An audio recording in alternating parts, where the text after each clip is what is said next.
Welcome to Atlanta.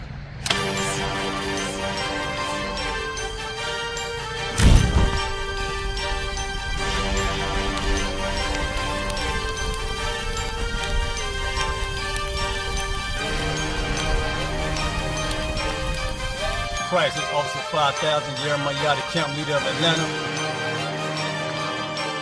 Passover 2025, starting April the 9th, we got the lamb slaughter. April the 10th, we got General Muhammad's class. April the 11th, we got the black party that's gonna have the Hebrew graduation. April the 12th, in Atlanta, Georgia, the 56th annual Passover, the only Passover under Commander Junior YAHANNA. Our great and holy King has honored us for turning our lives from the darkness to the light, man. There's no greater gift you can receive than to wake up to the truth and then commit your life to saving your brothers, man. Looking in their eyes and seeing their faces and seeing what they've suffered and what they've gone through and seeing the end of it, man. It is a guaranteed seat in the kingdom of heaven, man. So in the name of our King YAHWH, we dedicate us another Passover of brothers and sisters' lives being saved. April the 13th, we got the Feast of Unleavened Bread.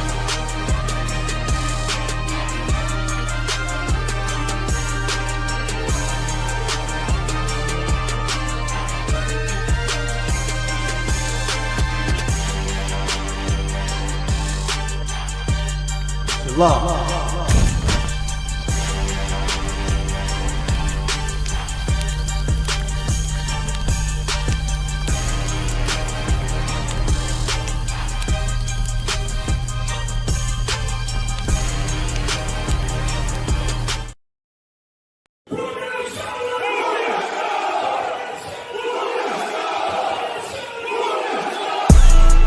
Right back at you again, Officer I.S.U.P.K. Dropping something heavy for these cowards out here.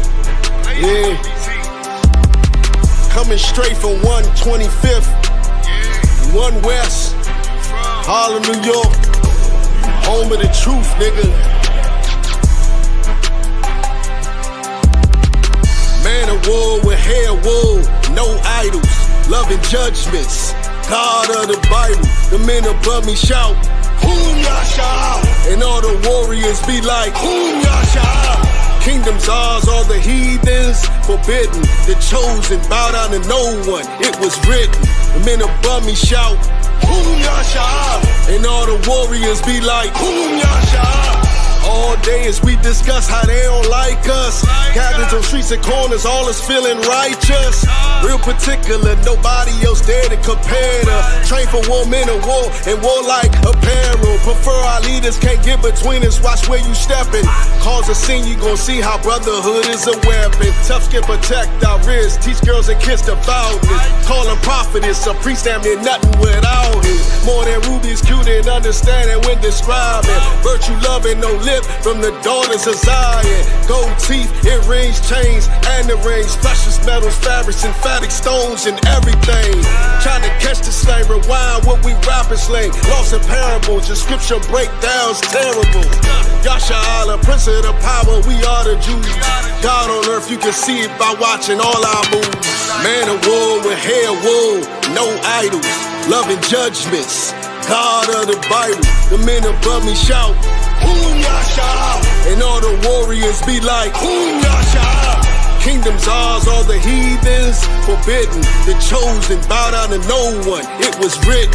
The men above me shout, Whom Yasha? And all the warriors be like, Whom Yasha?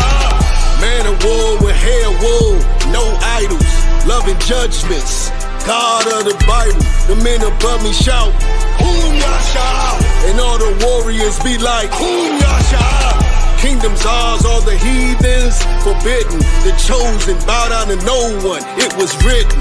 The men above me shout, Whom Yasha? And all the warriors be like, Whom Yasha?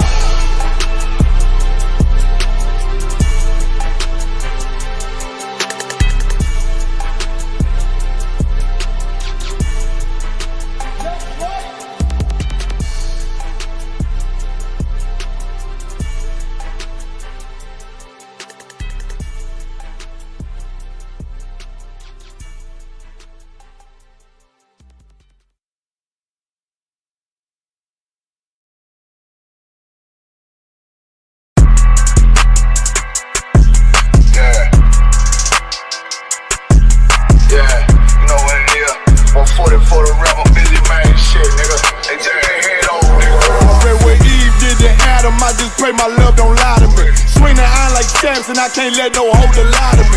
I don't feel these rappers, oh they lies is hypocrisy. Ain't no competition, ain't no rivalry.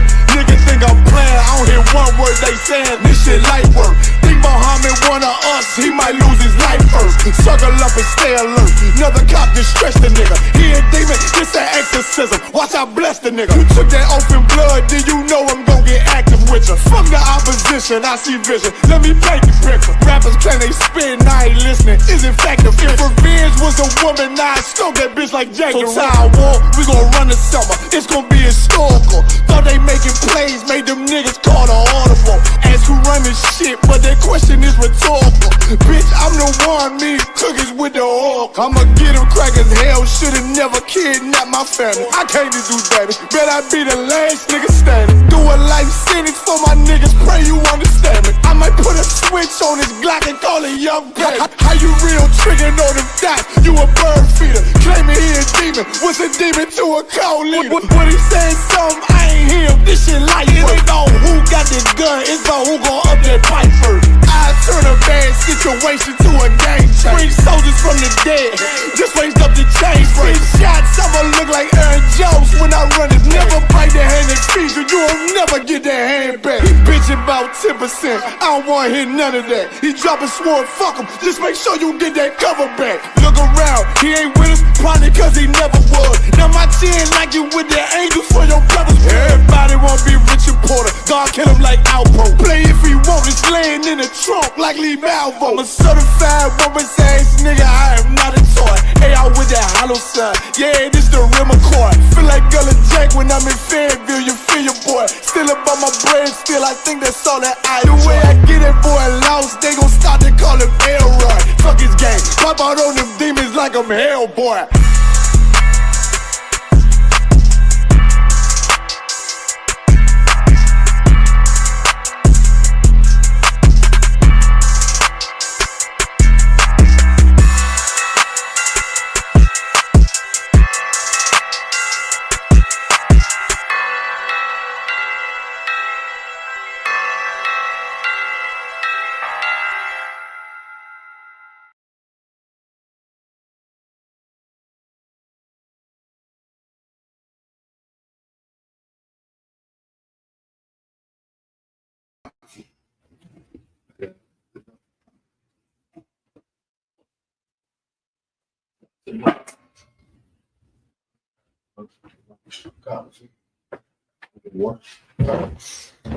All right.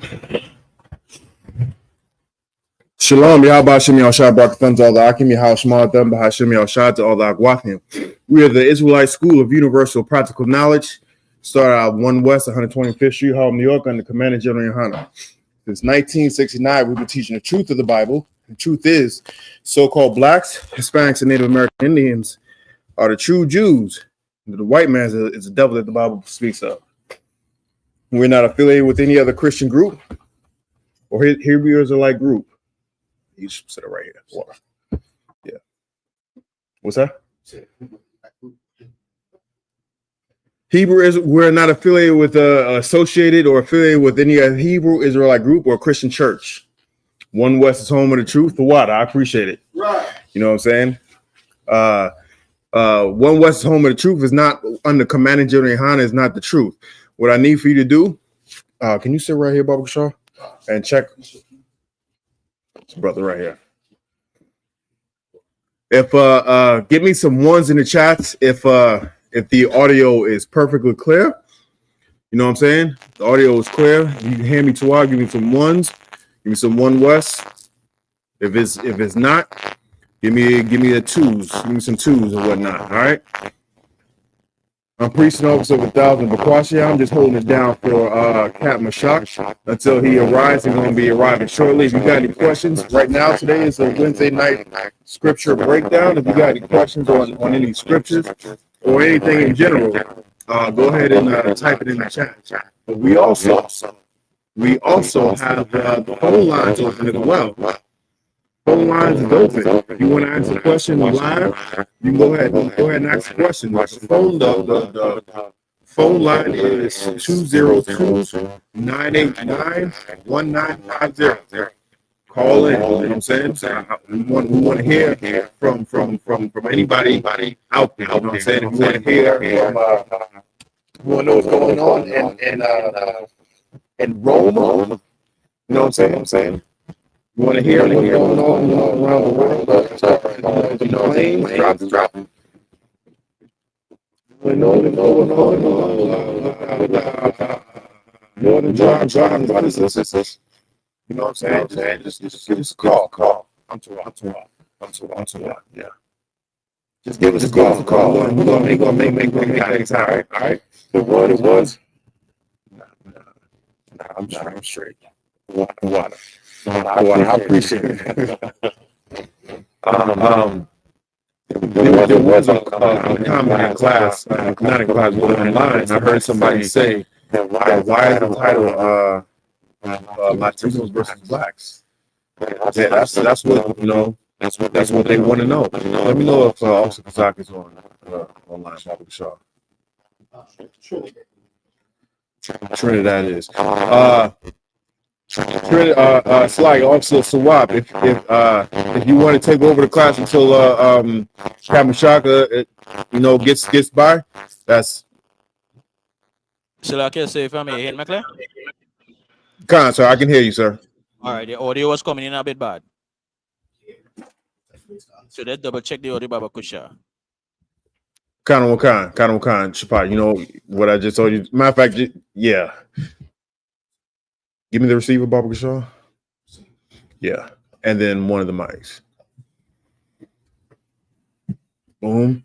All right, just bear with me 1 second. And we're gonna get this audio set up. They said sound bad now. Like we underwater.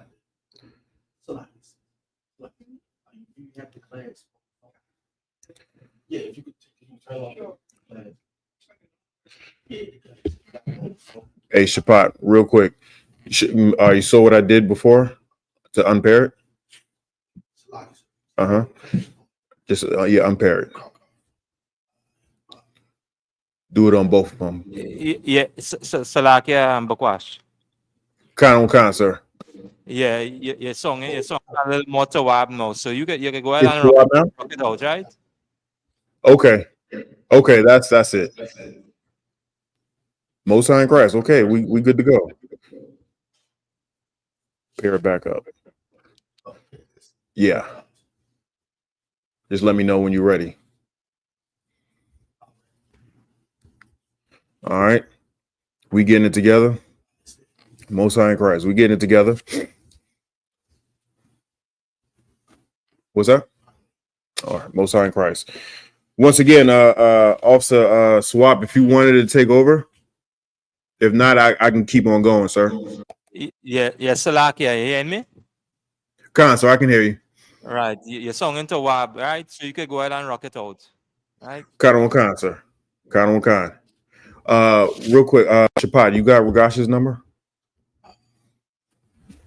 All right, Salakia, I'm just gonna send this over. All right, no sweat. Salakia, just bear with me 1 second. If anybody has any questions, comments or concerns, go ahead to type it in the chat, and we're gonna get to it. Again, I'm holding it down for Priest and Captain Mashak Mayam. He's gonna be here momentarily. All right, and then we're gonna rock and roll. But there was a question that says, why is the title called Latinos versus Blacks? When really, I believe it was Jonathan Lopez Sanchez said, "What do you mean Latinos versus Africans?" Latinos versus Africans. Okay, that's what the title says? Nah, that was the question. So I guess thanks for that. Okay. Well, yeah. Let's get some clarification. If you could just type in, give me some clarification on what you mean by Bakwash. Kind of, sir. The audio it started come back in a little choppy now. I know if it's something too close to the mic or yeah, it might be mine. I just sent something out. Look, is it Tawab now? La. All right. Let's do this one more time. Yeah. All right. It's off. All right.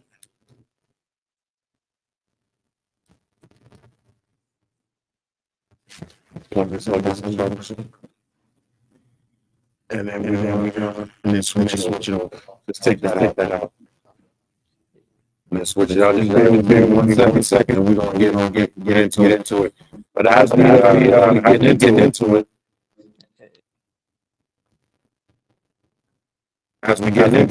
it, just to say, you know, blacks, African Americans are nowhere close to having with Africans. You know what I'm saying? We are not Africans. We are not Hamites. Those people are the line of Hamitic. We are the descendants of Semites. Those are Hamites. Those are a whole nother group of people. You know, whole nother ethnicity, a whole different set of people. Just because they have dark skin, you know, they are melanated. They are not like us. You understand? And with that, I pass. I pass the class. These strange over here. Pass the captain. What's going on? I am now. We have a bone to pick with you. Listen, we gotta take you all the way to council. All the way. I talk to the artists. It's like this ain't gonna happen. Yeah, man. Who is this? Oh, it's last. I know, sir. Do you need it up here? Last. You sure? Yes, sir. That's a water too. No question. What's up? Oh shit, what's that? I don't know what it is. What's this? Some wine. Oh, some wine. I see all your young man here. That's what everybody. Oh, my bad. What's that? It's bourbon. Listen, man, it's strong. It's strong, so it can't be wrong. Yeah, man. I appreciate that, Chris. You could break it down if you want to, all right? Hey, Salaki, gosh, could I get a little more length on this? Is it possible? It looked like it hooked up somewhere. Is it really this short? Okay, you probably need an extension, all right? And what about this one? This is up here for some reason. It's not working? Some reason goes in and out. It could be because it's so the cord is so taut. You can't, when you hook it up electronics, you can't keep no tension on it. That should have a hang. Right? What about now? Y'all can hear now? Testing 1 2 1 2. Okay, switch it back to this. All right, even if you need to disconnect it or what? Because now we'll be down on mic, right? All right. Go ahead and break it down now. You ain't got to wait. You take it to the head. Yeah. We ain't got no cups. Y'all have to come in here and like to act brand new and shit. Like, yeah, man. Oh, we so dignified. Yeah, man. Shit. Yeah, I mean, 1 inch from the mouth. But I should have rolled on your bed and shit go in your air. You could use one of these here, bro. You could watch one of these here if you want to. If they know the plastic Jones, all right? Hell yeah. Whoever won. No, sir. Big one. No, sir. All right, no, sir, please. You'll get down. 1 2 1 2. Anything? 1 2 1 2. You can hear? Who's online? So like I say, me? I could hear you. I could hear you. Could you hear? Could you hear me? I can't say, but your audio coming in a little ruffle now. Okay, hold on.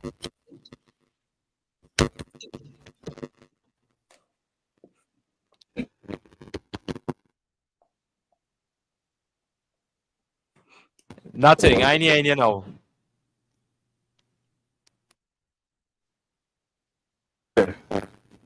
How How about now? Your song and a little rougher still. It's something that's different because I ain't seen these two lights on last week.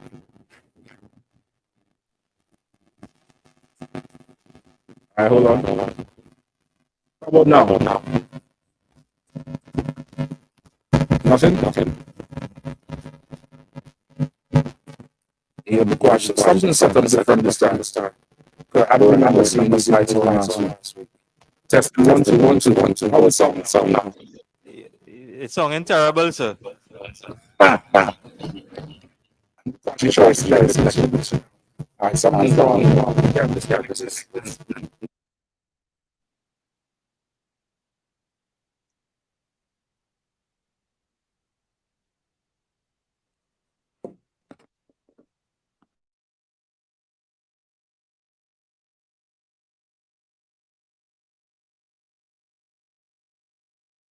Okay, no sweat. 1 2 1 2. Anything? Your song and better now. You're too loud, sir. All right, how is it now? 1 2 1 2. You're too up on this end, sir. Is it very clear? Yeah, you too have on the sensor. It don't sound like you got a mic plugged in at all, sir. Okay, hold on now. 1 2 1 2. No, ain't no. It's like there's no mic plugged up. 1 2 1 2. What about now? You're too loud, sir. There we go. Sound cancer.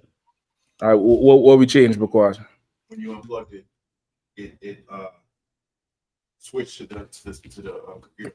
I had to switch it back. okay, so it's good now. All right, so I'll turn it back on the other one. Shapad, let me get a test over there. Don't stand near to me. Just test it over there. Let's see what's going on. All right. Just give me a 1 2 right there. You all could hear Shapad? Nah, sir. What's up, Nah, bro? sir. Because what's going on with her? Shalom. Lord Christ, shalom. What's the main receiver connected to? Shalom, Lord Christ. The Shalom. receiver is connected right here. Yeah, it should be, right? So This one is connected to the receiver. That one's connected Shalom, Lord Christ. to the mixer. yeah, that's not how you set it up, though. That's not how you set it up. Just set up them two. We'll rock with this for now. All right? Something's different. Is something different or no? They're saying it's good. Okay, I need to hear you all say it. The brothers online, I need to hear you all. Could you all unmute your mics and give me a verbal feedback? Can't say song and Tawab. You're too loud now, sir. Could you all hear Shapat? Shalom, Lord No, Christ. lie, Shalom, sir. Lord Christ. Loud, sir. La. Okay, that's what I want to know. All right. So this is what we do. Disconnect this. That static is back, Cap. I don't know what just happened. That static is back.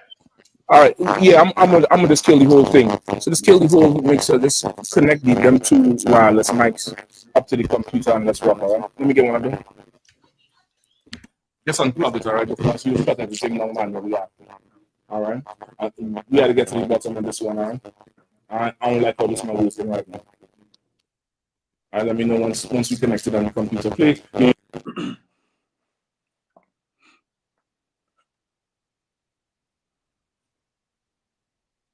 Welcome to Atlanta.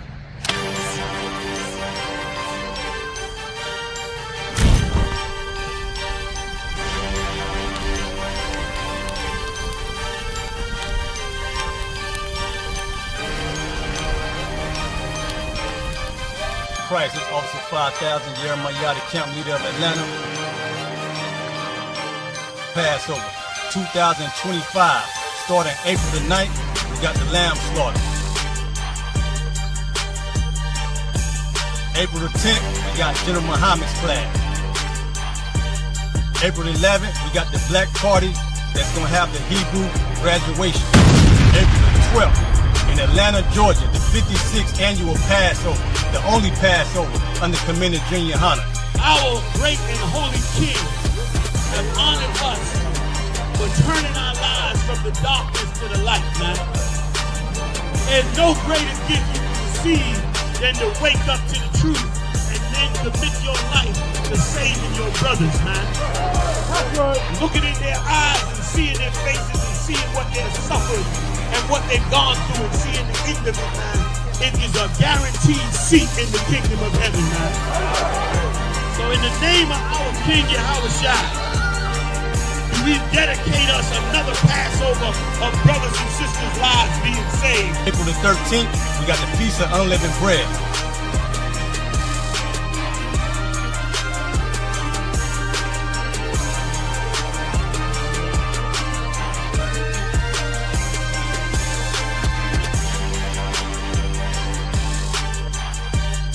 Shalom.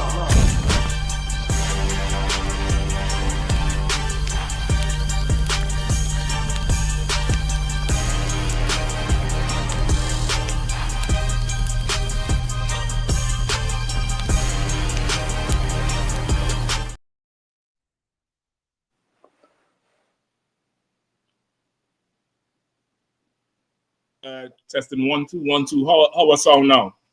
You're to WAP, sir. Con. Is it coming through strong? Con, sir. Yup, it's to WAP. Now, cancer. All right, Musa in Christ. Puerto Rico. All right, questions. You all know tonight scripture breakdown plus and the law class in DC in 1. You all could get any questions answered you all want, and especially pertaining to the law. Any questions online or in the room, I'll take it. Tonight, the topic is they're not like us. Latinos versus Africans. What say ye? All right. Any questions in class, just raise your hand. Anybody online? Because you got to give my readout. Jonathan Lopez Sanchez says, what do you mean Latinos versus Africans? Okay, that's good. What's his name again? Jonathan Lopez Sanchez. Jonathan Lopez Sanchez. If you could just tell me what city you're calling from or texting in from. We also have a number, right? Say the number again. 202-989-1950. 202-989-1950. 1950. If you're able to call in, you'll be better. You'll better be able to articulate your question. All right. What do I mean by Latinos versus Africans? Meaning this: we are Israelites. We're the 12 tribes of Israel, right? The so-called Negro, West Indian, Haitian, Latino tribes, Native and First People. We're the 12 tribes of Israel, and there are a lot of people who do not agree that we are the 12 tribes of Israel, namely the so-called white man who is the devil the Bible speaks of, right? Second on that list, you have members of the Negroes, West Indians, who do not believe so-called Latinos are the 12 tribes of Israel, and they very much are the 12 tribes of Israel. You have Negroes and West Indians who believe that Africans are more us, or closer to us in relation than the Latinos. So the topic tonight is to prove. I'm gonna just let you know what it is, and you can choose if you're going to stay on or not. But after tonight, it's going to be very clear to you that the so-called Latino tribes and the native and of First Peoples of the Americas, meaning people who you would call Boricua or Arawak or Carib or Mayan or Inca, are the 12 tribes of Israel. This is not including those from Alaska who you call, I think, Inuits. I think that's what they call them. The Inuits or the Samoan or Japhetic people, right? It's not including them. They are a separate type of people. But this is proving that the Mexicans are Israelites. The El Salvadorians are Israelites. The Guatemalans are Israelites.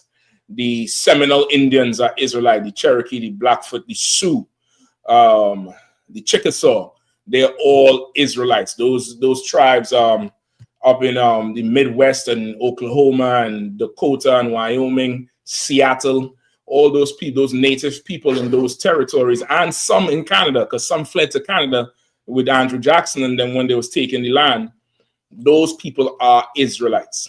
This is proving that, and that Africans are not Israelites. They're not our people. They're not our friends. They're not our family. You know, as a nation. I'm not talking about your individual relationship with some Hamite you might have went to school with, or some Edomite who you met at your slavery. I'm talking about as a people. we are not them, they are not us. That's what I mean. All right. Did he reply where he's from? La, sir. All right. What's his name again? Jonathan what? His name is Jonathan Lopez Sanchez. Jonathan Lopez Sanchez. You trying to make it clear to me that you a tribe. you ain't leaving nothing. You ain't leaving nothing to chance. Hey, you got 3 names. One for every doubt. All right. So with that, any other questions? What kind? Come on. Preaching Officer Ward says, Salaki, sir, why do people say Paul never physically met Christ? Because, okay, I think, I'm not sure why they say it. I can't say why.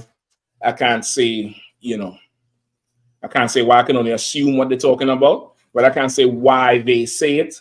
I'm not saying they're correct, but Paul was not a contemporary of Christ, meaning he wasn't one of the disciples. Paul met Christ after Christ got crucified, rose from the dead, and ascended. You get the point? The Lord visited Paul, right? Like he's visiting the house of the thief right now. He's visiting the house of the thief. I'm low key thinking these plane crashes is the new COVID. You see, I remember everybody was getting COVID. Round about this time, we heading into March. I think that's the new plague on the earth. Planes going to be down. Go ahead, Yadiana. Like, sir, I was seeing something online about in Alaska, right? And they freaking out in Alaska. They have no snow. They have little snow compared to what they usually have. Cause he like what came through was like rain, and it's basically all the snow is gone, except for the piles that are pushed up, to clean the streets. And it's like the mountaintop barely got caps. The weather is warmer there. It's like 40-some degrees. Awesome. Or sometimes like high 40s. And it needs to be colder to maintain the snow. And what's going on now, especially in America, I would say, I'm not too sure about how Europe is facing. I think Europe too, certain parts of Europe is, warmer than usual. But now the northern part of America is more warm than the southern part, right? And the scripture said the turning of things upside down, and that's damn near what's going on, where even tonight they have a winter advisory. But I think this area is scheduled to get less than an inch. They're talking about half an inch of snow, which is nothing. But you drive 45 minutes south and you're still in Virginia. You're down near Northern Virginia and you got snow on the ground. The cars are spinning. You get the point? So, and they're saying what? Texas, Florida, not Florida, Texas, the Carolinas, Oklahoma. Them areas that would not normally get it is due to get a ton of snow. You know what I mean? I think state of emergency in North Carolina and them type of places. So, you're going to see some, not normal things. I don't want to say strange, but you're going to see some not normal things occurring, in the future, the very near future. As time goes on, they're going to be less normal and even less normal. Go ahead, because I'm going to come I didn't mean to cut you off, sir. It's funny you said that. It got to be in the spirit, because today I was just thinking, when I was watching the video of that plane crash, the Delta crash, and I said, what if it come out later? Like once we in the kingdom, when we read the records about how we read now about how the Lord plagued Egypt. I was like, what if it come out later that this was one of the plagues to America, where it's like because we don't, because it's technology, a lot of people wouldn't think that it could be a plague to destroy something that America honors as one of its gods, which is technology. And so exactly. So it could be like you said. I literally said that today. Like I wouldn't be surprised if these planes is a plague from the Lord.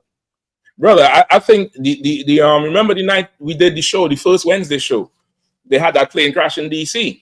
And like 2 days later, there was another one. And I said, them pilots could be seeing something in the sky that we just don't know about. They're dead. They can't tell you what the hell they're seeing. But it could be the Lord is just blinding the hell out of them or showing them something. And they see, because the one from DC, the air traffic control video, the tower saying, you see the plane right there. The helicopter pilot say, yeah, I see the plane. 10 seconds later, boom.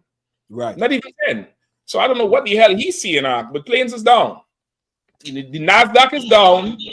Prime is down. The planes is down. Go ahead.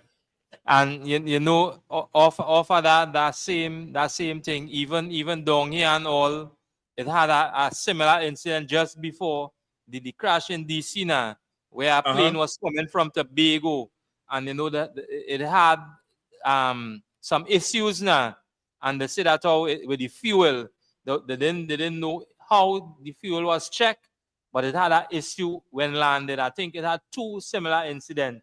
I say when that happened, and you know, all of this happening, you know, it could be, like, It definitely could be. You never know, and we'll find out later.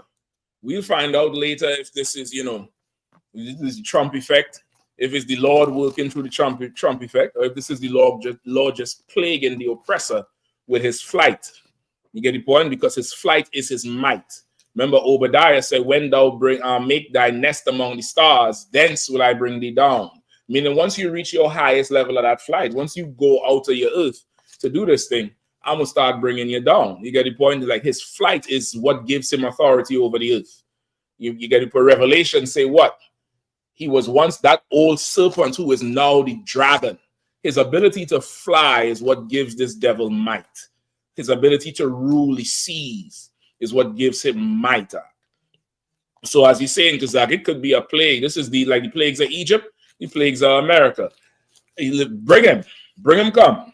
I'm gonna come to you, Bakwash. Go ahead, Shapar. Shalak, sir, if I could, I can't paraphrase it, define it, but I believe it's a scripture. What is the scripture where it says the Lord holds everything in place? Like he holds the water where it's at, and he holds the wind from doing whatever, but at any time the Lord could just let it go. Yeah, I think that's in Job, where it says he dictates where the sea, on the beach, you know, the water comes up a certain distance on the sand.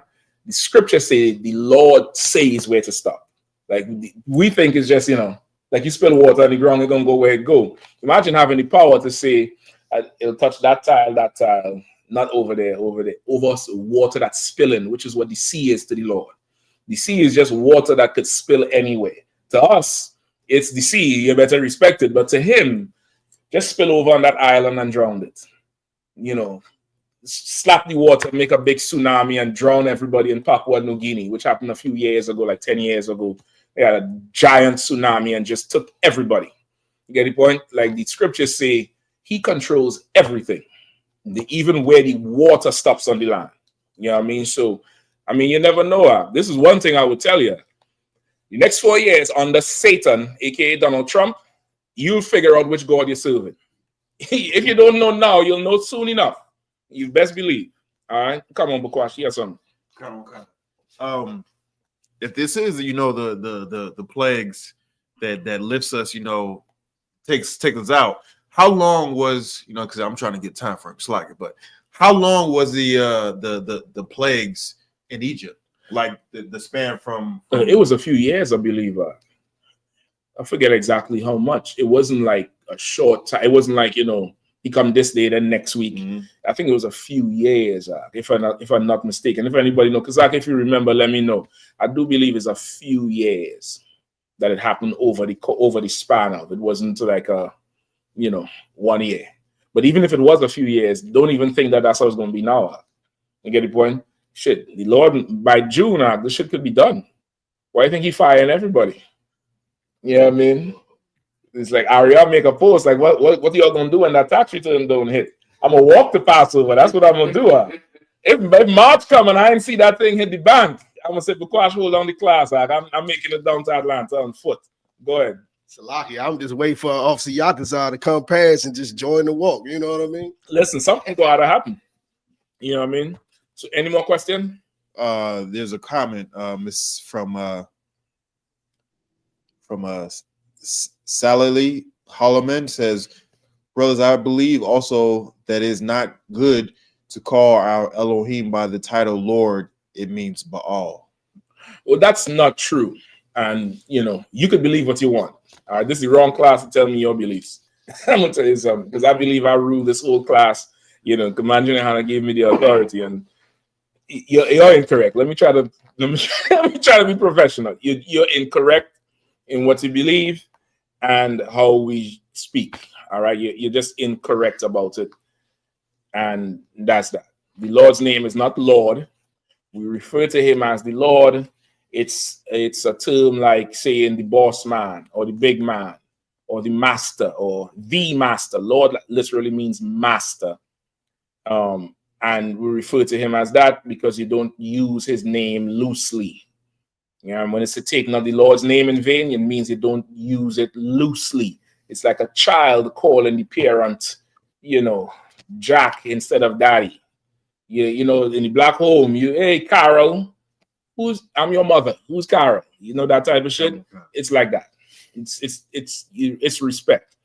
So what you saying is incorrect. What's more important than the Elohim and than the Lord is, are you paying tithes? That's more important.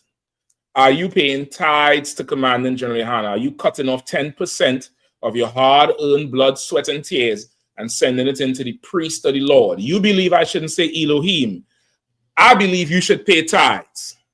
You give me your answer. I've given you mine. Let me know when Sally typed back. Type back, sir. He or she typed back? So they typed back. They typed back. Bakwash giving them pronouns, and I'm disrespectful. Bakwash giving up pronouns. Go ahead. The last one he says, Adoni means master, brother. He's our Adoni. Adoni is Jewish Yiddish bullshit. The word is Adawan. The word is Adawan, not Adoni. You're listening to the small hats, man. You listen the same language you speaking. They're what they call the thing.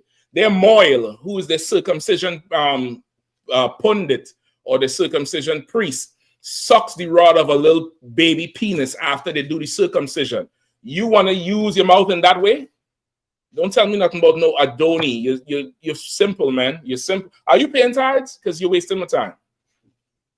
You're paying tithes, yes or no? I just need to know. You see? I'll take it as a no. Just move on. Don't take no more questions from him now. He has to pay attention. He has to pay for the attention. He ain't paying for it. I'm not giving him none. All right. Any more questions? Khan. Kapab Banath Yahweh says, "Like, sir, if I may, is it Colossians 1:16 through 17?" Let me hear it. Also, too, Bakwash, let's keep his comments about the Adoni, because it just so happened that's part of my proof of the Latinos and the Native Indians being Israel. We're gonna go into some artifacts tonight, and we'll see what the so-called scholars, the European scholars, got to say about Adoni and Yehudi and Elohim. It's a dumbass. I think you had to get a little cue on the mixer. Like when you push the button, you hear the turn, turn. They're not like us. Every time we cut one of them, you had to push the damn button because they're simple. What do you have? I have the scripture, Colossians 1:16 through 17. Colossians. It's Colossians 1, verse 16.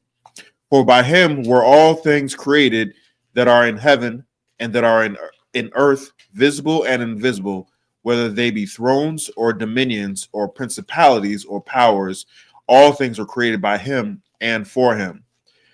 Verse 17. And he is before all things, and by him all things consist. No,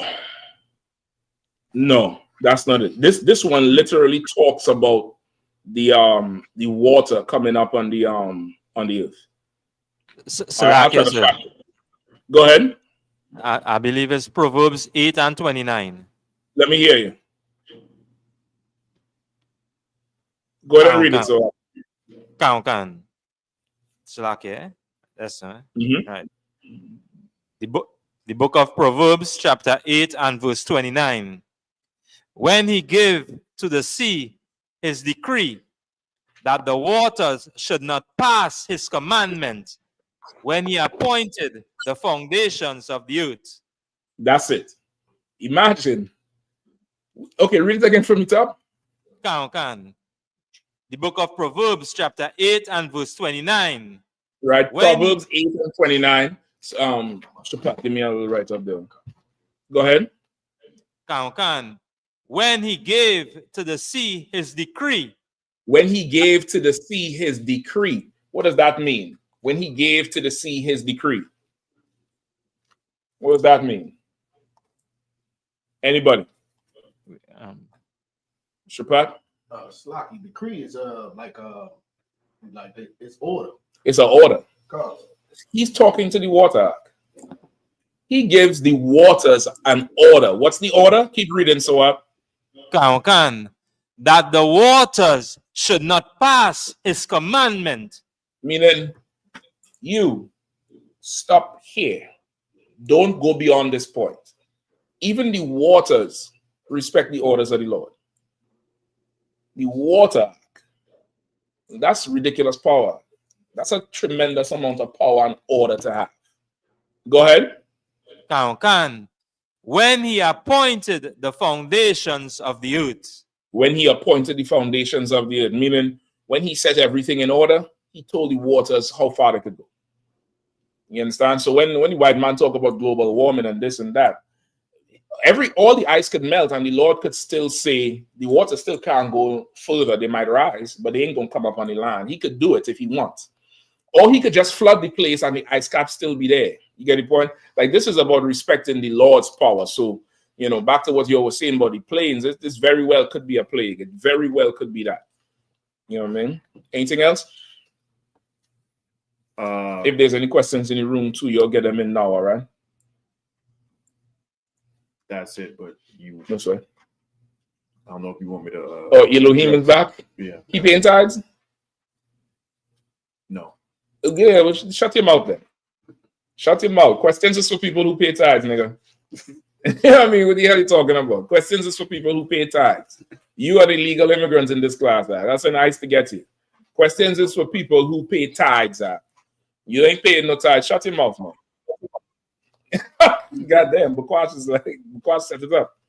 All right. All right. So if no questions, I'm going to get right into the topic. All right. If anybody had anything. Shapa, when you get a chance, let me get a second bottle of water. All right. So, boom. We have Africans versus Latinos. Who is really not like us, right? The they that's not like us are the Africans who are the so-called Africans who you call Ham or Hamites, all right? So what to let me get Bible dictionary. Anybody have a Bible dictionary? Let's go.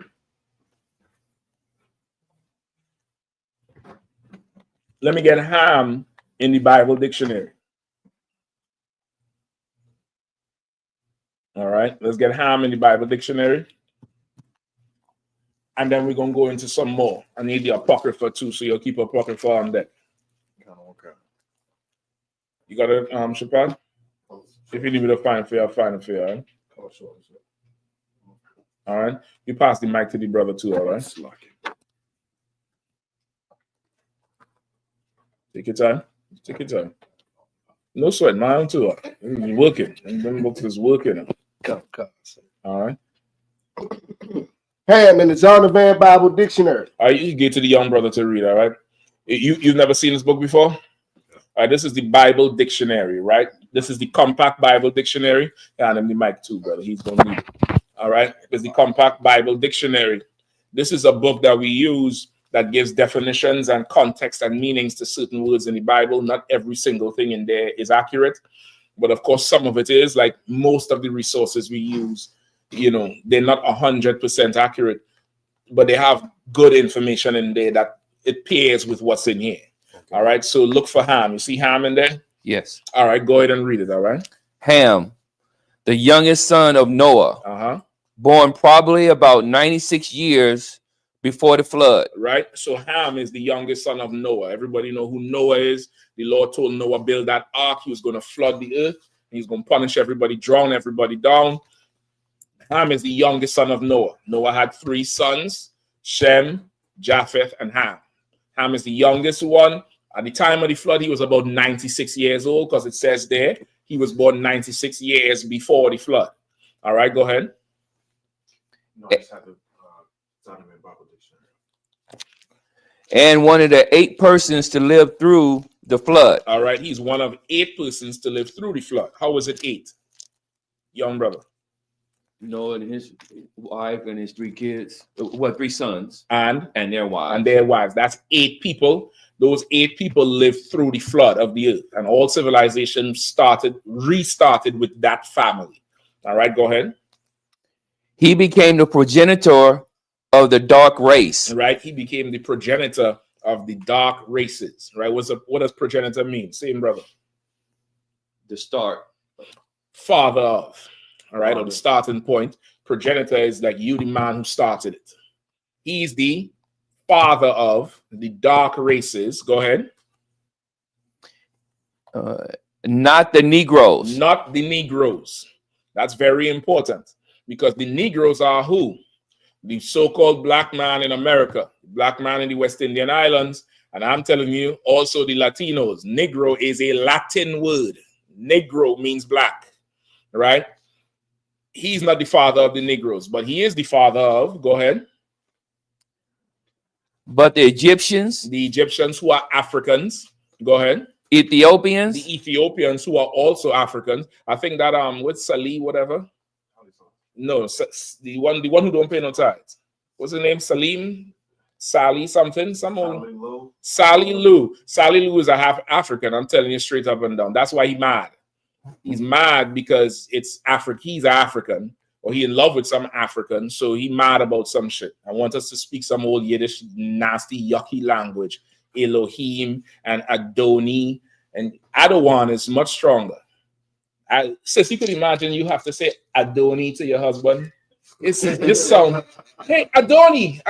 It just sounds so gay. But when she say Adawan, he responds like Superman. Adawan just has more power to it. You could be Adoni if you want to. Some men are just, whatever.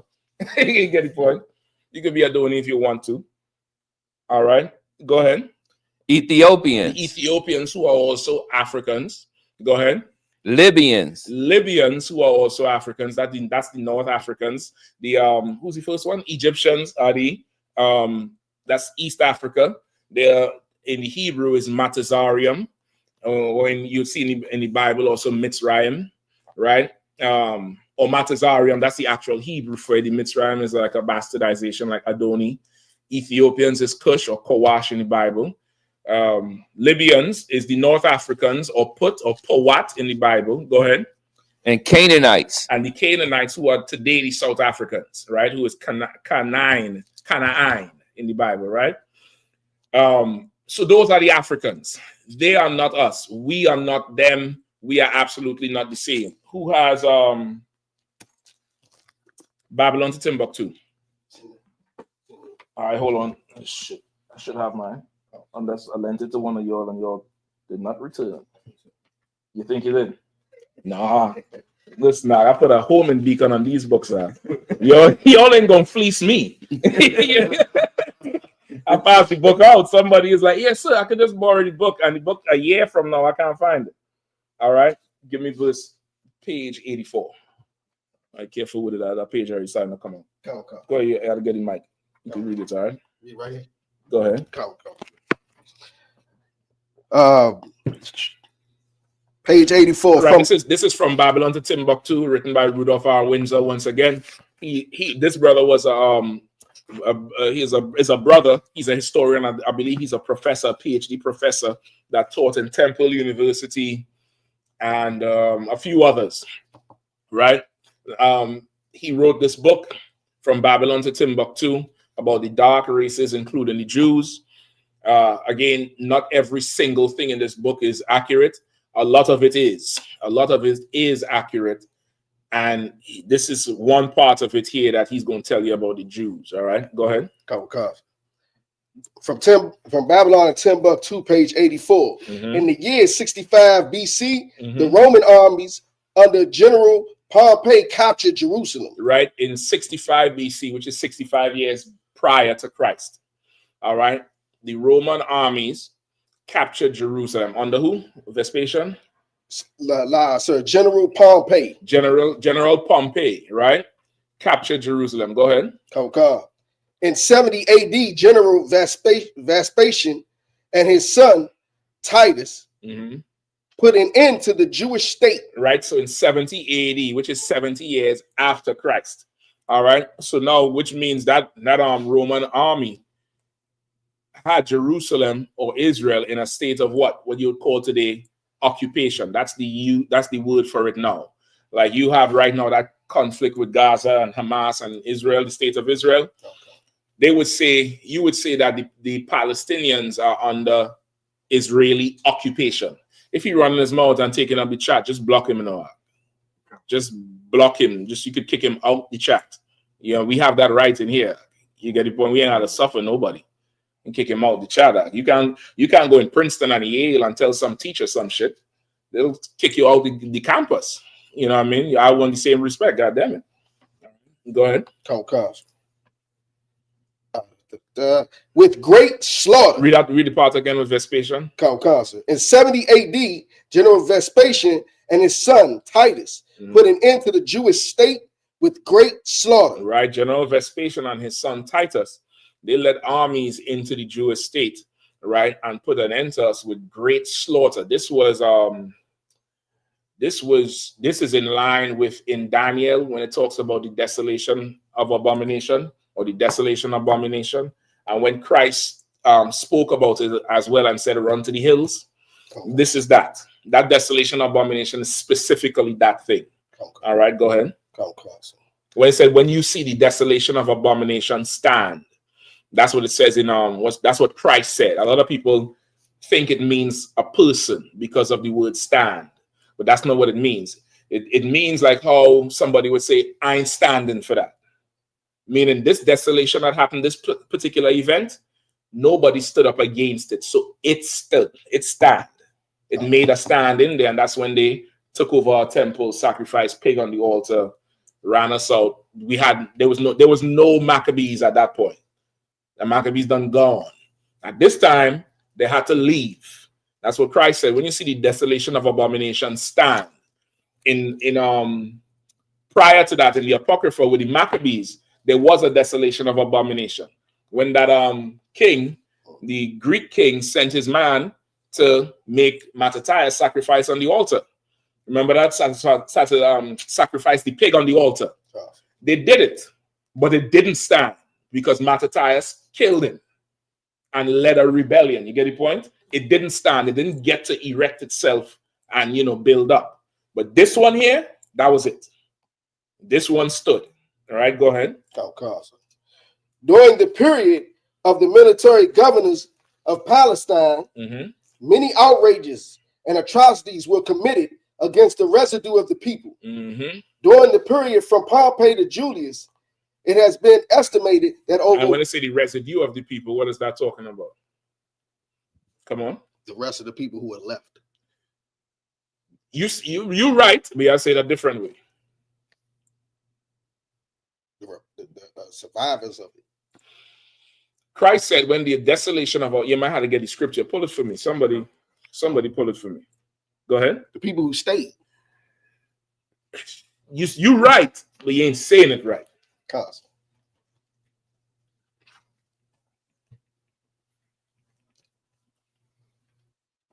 Right, Matthew 12 and 25. Or 24 and 15. That's what I want.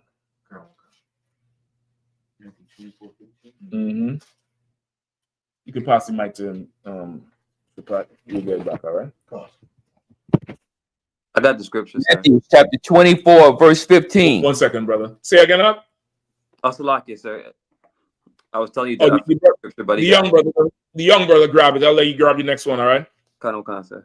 All right, no sweat. So what? Go ahead. Matthew 24, 15.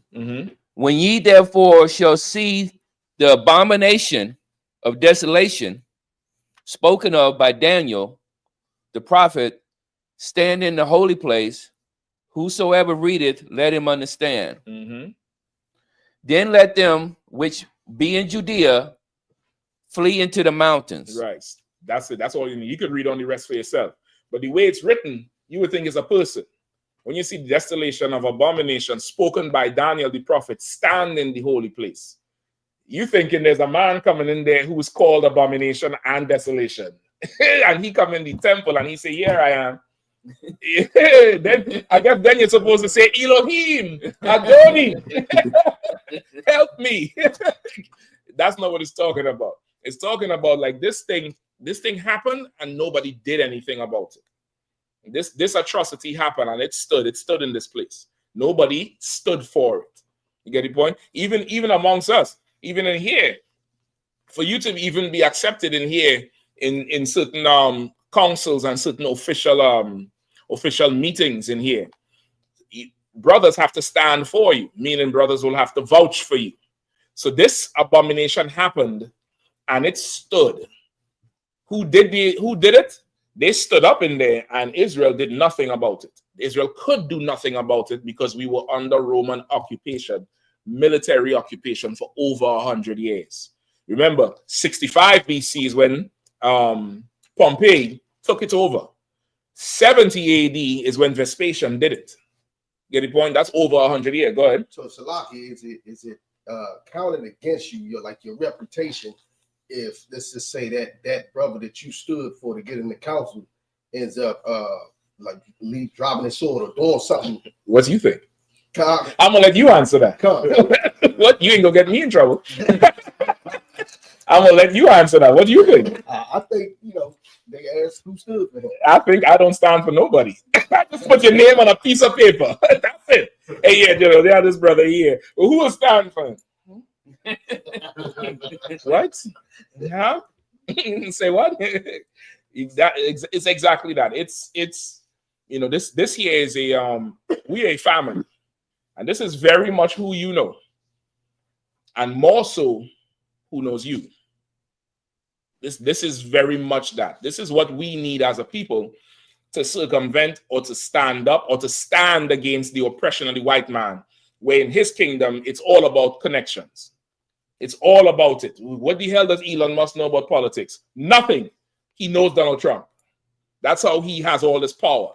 So don't tell me nothing about, friends and nepotism and all that type of shit. You all be complaining about the wrong thing. Not you all in here, but you all in the world. You all rallying. I watched a video. Somebody see if they could find it. Mathia, you online? Let Mathia grab it. Mathia, you there? No, I can't, sir. Here's a video. I'm not sure if I sent it to you about these Democratic senators that marched behind, the lazy ass behind, down to the Department of Education in DC. And they was going there to, I guess, tell the new administration, give them a piece of their mind. And one little skinny white man walked out with a little, the Secret Service thing in his ear. And he stood in front and said, yeah, you can't come in. And they was like, what? Why we can't come in? We pay your salary. We pay you. Our taxpayers give you money. And he's like, listen, you all ain't coming in. And he said, quite frankly, I feel threatened. They said, what? How did we threaten you? And he said, well, listen, you all ain't coming in. How did that even happen? They get together to try to fight against that when they should have been building something that could fight against Trump. That's what they should have been building. Could fight against the devil. But they'll all look at us and say, we are cult and we reckless and we too militant and we too extreme. I bet you need some reckless, extreme ass niggas now to fight that bullshit that's going on, right? Yeah, don't come. Unless you're paying some tax. Be partial to that 10%. That 10% might get you in the door. Like a bounce out of club. Yeah, give me some money till you skip the line. All right. Where we at? So that's the abomination and desolation. All right. Go ahead. Carson. Stop that.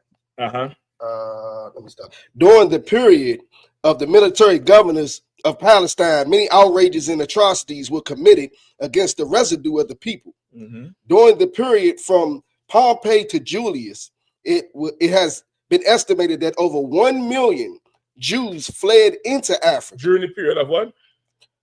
Pompey to Julius. Mm-hmm. It has been estimated that over 1 million Jews fled into Africa. Right, over 1 million Jews fled into Africa. Right, they would say there was great atrocities that was done to the residue of the people. The residue is the people who did not listen to Christ. That's how you want to put it. Not the people who stayed, not the people who remained. That makes it seem like, well, they just stayed. It's a natural thing. You have to now, if the water follows orders, what the hell make you think you ain't supposed to? You should now yield yourself to men who are better than you, that know more than you, that care for your life more than you care for your own, and just follow orders. It's like them people who in the South, when the hurricanes came, they declare a state of emergency. They said evacuate. These devils said what? I'm staying. The Lord won't be with me. Them fools in California. I ain't staying for this little fire. No, you and your dog videotaping the fire knocking on the door. You're going to have to learn to listen. It happened with Maccabees. Maccabees said, who is zealous for the law, follow me to the mountains. Some went with him. Some said, we're going to keep the Sabbath and stay. Because the Sabbath day is holy and God going to be with us. And they're dead. You get the point? Christ said, flee to the mountains. That's what he told them in the New Testament in Matthew. Some didn't listen. And they suffered horrible atrocities under the Romans. I ain't got to tell you about the Romans. You know, they get done. All they filthy, disgusting, and sexual deviance. They said it's estimated over 1 million Jews fled into, read it again. It is estimated. It has been estimated that over 1 million Jews fled into Africa, fleeing from Roman persecution and slavery. Fleeing from Roman persecution and slavery, because the Romans would turn us into slaves. That was their way of integrating us into their society. Integration in ancient time was slavery. You part of the empire now. You part of it, that's just it. It's not like now, but you still in slavery. You're just not branded and put in a damn barn. So now why did 1 million Jews flee into Africa? Did it say flee to their brothers who are Africans? Did it say flee into the continent of their relatives? No, it said fled into Africa. We are not Africans. We are not the same. If we were the same, it would say Africans fled into Africa. If we were the same, it would say Africans fled to the land of their people, their kinsmen who were Africans in Africa. It said 1 million Jews fled into Africa. Jews are not African. Now, why did the Jews flee into Africa? If the Jews were white people, shouldn't they flee into Russia or, Spain, right? Why did the Jews flee into Africa? Go ahead.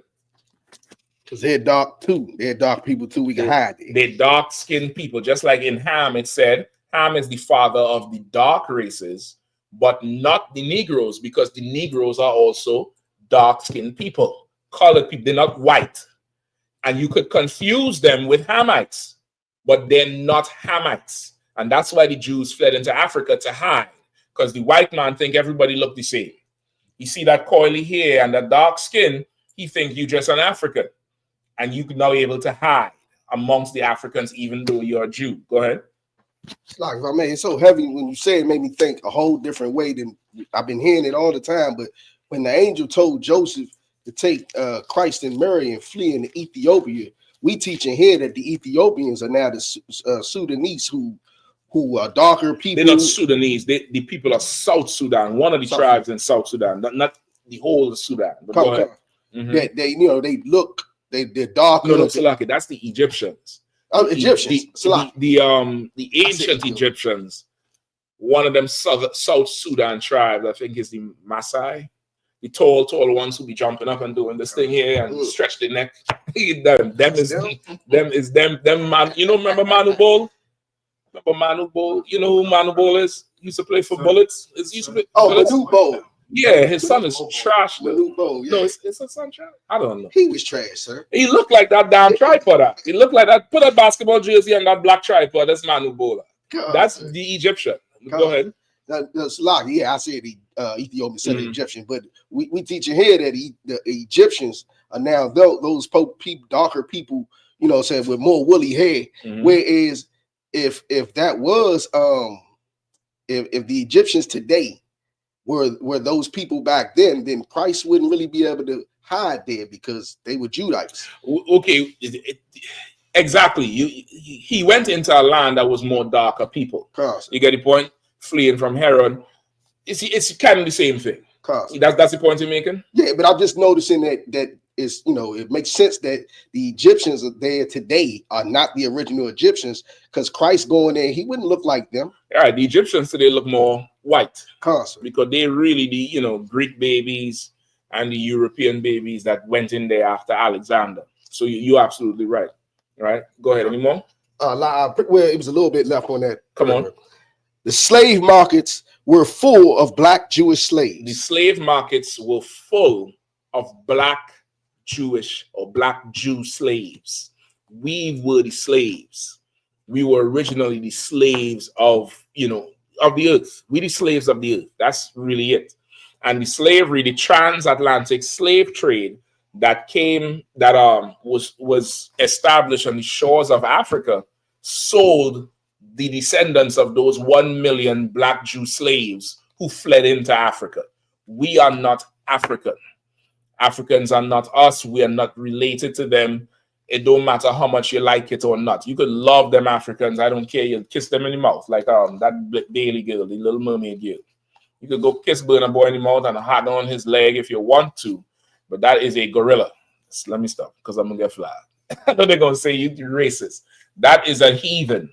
That's not the Lord's chosen people. We get flagged? No, I put a Bobo. Oh, so that's the son of Manute Bol.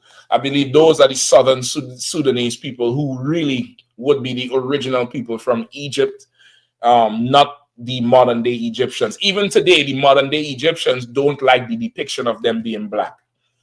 In the Eastern Arab world, they don't like the whole black thing. The whole black is like to them like a taboo or something evil. You know what I mean? Notice they always dress in white. They don't really, you've never seen them in the like black man dress. You would see the brothers here. They might wear a black or a darker color. But if you notice them Arabs, they don't even dress in black. They're always in a white or a lighter color. You would say, of course, it's because they're in the heat and shit like that. But even when they're in their $1 million mansions and shit, they got air conditioning, they don't wear no black nothing. Very rarely. In their culture, they're racist. I done battled them in the UK. You tell them Christ is black. They say, no, not my Isa, just like a Christian. They call Christ Isa.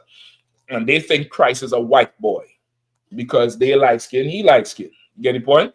I told one of them Arabs, God is black. He said, what do you mean black? I say, show me a black man. He say, you. I say, yeah, God look like me. He said, you? Ha! God could never be you. They can't take that. They cannot take it. You get the point? The whole black thing with them is absolutely ridiculous.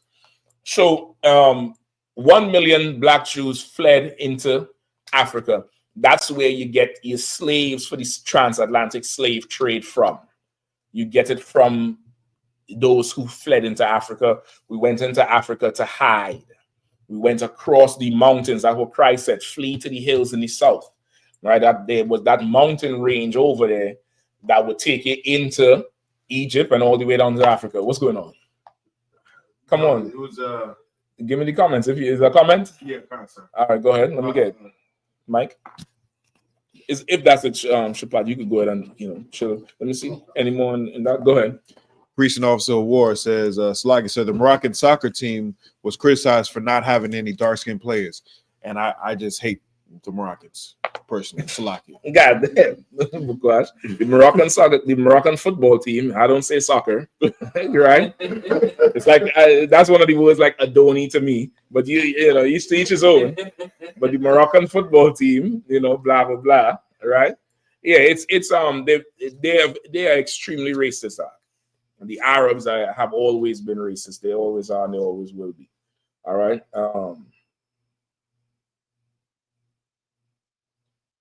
Salaki, sir. Yeah, go ahead. I posted the video that you're looking for on our page. Okay, what video is it again? The Democrats marching. Okay, yeah, please, if you could show that up. Okay. And we just get back on this, all right?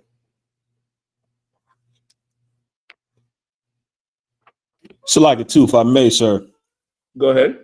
And this is that video as they pulling it up. When I seen it, the first thing that came to my mind is we are living in the time of I told you so. And I hate to, it's hard not to boast when you've been, and I only been in the truth a short time compared to Commander Junior YAHANNA. But even That's in right. my short time, it's been the hatred that we receive from speaking the prophecies that God has said in the Bible. It'll make you, when you see it come to pass and you see people are shocked, it make you want to be like, I told you so. I remember Commander Junior YAHANNA has been on the streets of America saying, voting does nothing. It means nothing. That's not how you enact change for our people. And you look Right. at Christians now, And these big-headed Negroes look so shocked and stunned now that they are elected officials, and some average white man security guard told them no. And I'm like, damn, this devil. Because this is the funny part. When people see the video, I don't even think he was security. Right. He didn't have a fucking badge. He put out a little piece of plastic. And they say, you have a badge? He put out, you know the plastic shit they give you when you go to them insurance recruiting shit where there's like 100 people in the room and they put your name on a piece of paper and slide it in a he pull out something like that and say here. And as they go to read it, he flick it back.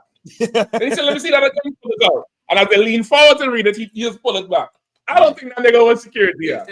I think he's somebody's friend who just said, hey, watch this. I'm gonna fuck with that. Right. Go out. Go ahead. Concert, but as I'm watching it, it just shows that our understanding as blacks and Hispanics is not reality. Like, we've been fed a lie and we just been fed nonsense. Esau doesn't operate according to rules and laws and structure and order. And we've been trying to play their game when their game always changes. Like, this is what real power looks like. We fought all our lives to get the right to vote. You gotta join the system and change it from the inside. And many times I heard that nonsense, and we got within the system, and then you find out the system means nothing. An average white, look at this puny devil. Puny. He telling elected. You can pause it right there, but don't play it yet. All right, go ahead. This puny oppressor is telling elected officials, and supposed to be the greatest nation in the world, no, you can't come in here. And this man, drinks Bud Light when he goes home, and he makes half the money they make, and it's all I could think of is, we told you so. We told you. You made us feel like ignorant niggas. I think you need to make a T-shirt with "I told you so" on the top for cancer. I think I told you big dummy, like Fred Sanford. You big dummy, and then on the back, I told you so. You get the point? That's and listen, right. these senators is super powerful senators. That the older sister there, I think she's from California or something. I keep forgetting her name all the time. She was right there. She's the one telling them, we pay your salary. And for all the great shit she did for black people in terms of the way she stood up, because she stood up against some evil ass shit. I always forget her name, because like you might remember her name. Maxine something. Maxine Waters, that's her name? I think she's in the group. She's in the group. And brother, this Maxine Waters, she has a reputation, like she's a senator among senators. You get the point? The other one from New York, the Puerto Rican broad, Ocasio-Cortez, she is there. You hear in her voice. And brother, this white man, I'm sure on Saturday night, he get pissy drunk and scream, get her done. And he stood up against them. They had no power. It was so embarrassing. Go ahead and play it out. Let's see how Black History, for Black History Month, let's see the failure of the Democratic Party for the black vote. Do it one time for the black vote, Bukwash. Go ahead and play it. We're coming in. Don't lock the door. We're coming in. Who are you? This is from the beginning. He said, we're coming in. Don't lock the door. Like, don't lock me out, master. We coming in. And they march down there on their high horse, brother. And you should see how they dressed up. And the nigga said, do you have an appointment? He said, no, but we're senators. He said, well, if your name not on the list, I can't let you in. I'm like, but damn. Shit. A senator don't got no goddamn power. Go ahead. Who are you? Who are you? Who are you, sir? Do you have business here? I've sent the assistant secretary a letter alerting her that we would be here today, and we've asked her for a meeting. Yeah, I've never that that's been accepted, so until that's Who are you? And what do you do here? What do you do here? Security responsibility. Get out of the way. We pay for your job. We pay you. We're members of we Congress. pay you. We're not Nobody has accepted as members of Congress. You are. We haven't heard that from the secretary. We haven't heard that from the spokesman. I'm relaying that. You are not the spokesman for the department. You are a security guard. Can you identify? We're members of Congress. Where's your badge? Where's your badge? Where's your ID? Identification. Where's your ID? Where's your ID? We are not. It's not good enough. We are not. want to close the Department of Education. They want to cut back on funding for low-income areas through Title I. They want to eliminate Head Start. They want to cut back on school lunches, cut back on access to college. And we're going to make sure that they recognize that that has to go through Congress and through our committee. And if we can get 3 Republicans to join us on the committee, we can stop everything they want to do. And if it gets out of committee, we need 3 Republicans in the United States to join us to block what they want to do in abolishing the Department of Education. President Donald Trump has promised to abolish the Department of Education. And he believes that he can do this through executive order. And we're here to remind him that he cannot. Trump and Musk have placed Doge staffers in the building where they have access to the private data of millions of students and families. Already, they have placed dozens of employees who perform vital services on which our schools, teachers, and students depend on leave. So we're here today to follow up on a letter that 95 of my colleagues and I sent this week. We asked to meet with the acting secretary, and we have yet to receive a response. We are here to ask her, will you comply with an illegal executive order? Nigga, you gotta comply with that front door. That's what the hell you got to do. You got to comply with that front door. Brother, that was shameless, huh? They had no shame at all about themselves. They didn't feel defeated. They didn't feel no type of way. That was a ton of power that went down there. And shit, in a way, I could see why Trump want to take away his salary. Because what, you getting paid to do that? How much your salaries is? 100,000? What's the average salary of a senator? Somebody look it up. All right, Shapad, I'm going to read a little bit more in this here too, all right? You have it yet? 100, hold on.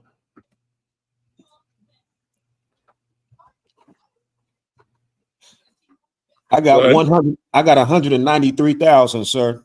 Get the hell out of here. 106. Shut the front door. 193,000 US to go down and beg some no-name white man to open a government building. That's a government building, Noah. That's not a private office. It's the Department of Education. We pay your salary. You know who we are. He just like, you ain't coming in. $100 and something thousand times 20. I mean, I can send some UPK officers down there and they'll do way more. Go ahead, sis. You're sending mine for the sister real quick. Shapad, let me watch under the computer, all right? Go ahead, sis. Let me hear you. Listen, I am the one sure is YAHANNA. Listen, she about to drop it. Come on, sis. Go ahead. And in the end, I think they end up pulling Homeland Security out. To try to get them. No, yeah. This is how I know the whole thing was really to show them they had no power. There was official government police. If you look in the back of the glass where the white man standing up, there's uniform cops there with the bulletproof vests just walking around. So it's to show them they have no power. You get the point? At the end, they had to get the Department of Homeland Security to come out there. Right. And so they came out to let them come in? No, I think they came out for security. To tell them move. Yeah. Oh my God. Yeah. You're a threat at this point. Because the white man said, I feel threatened. I think I feel threatened. And she's like, how did we threaten you? Let's show for the record we didn't threaten you. Meanwhile, they said, move or we'll move you. Some shit like that they said to him. And I'm like, boy, they could have just built something to last. And they're incapable of building anything to last. That's why that happened. All right, let's get back on this, all right? This is also from Babylon to Timbuktu.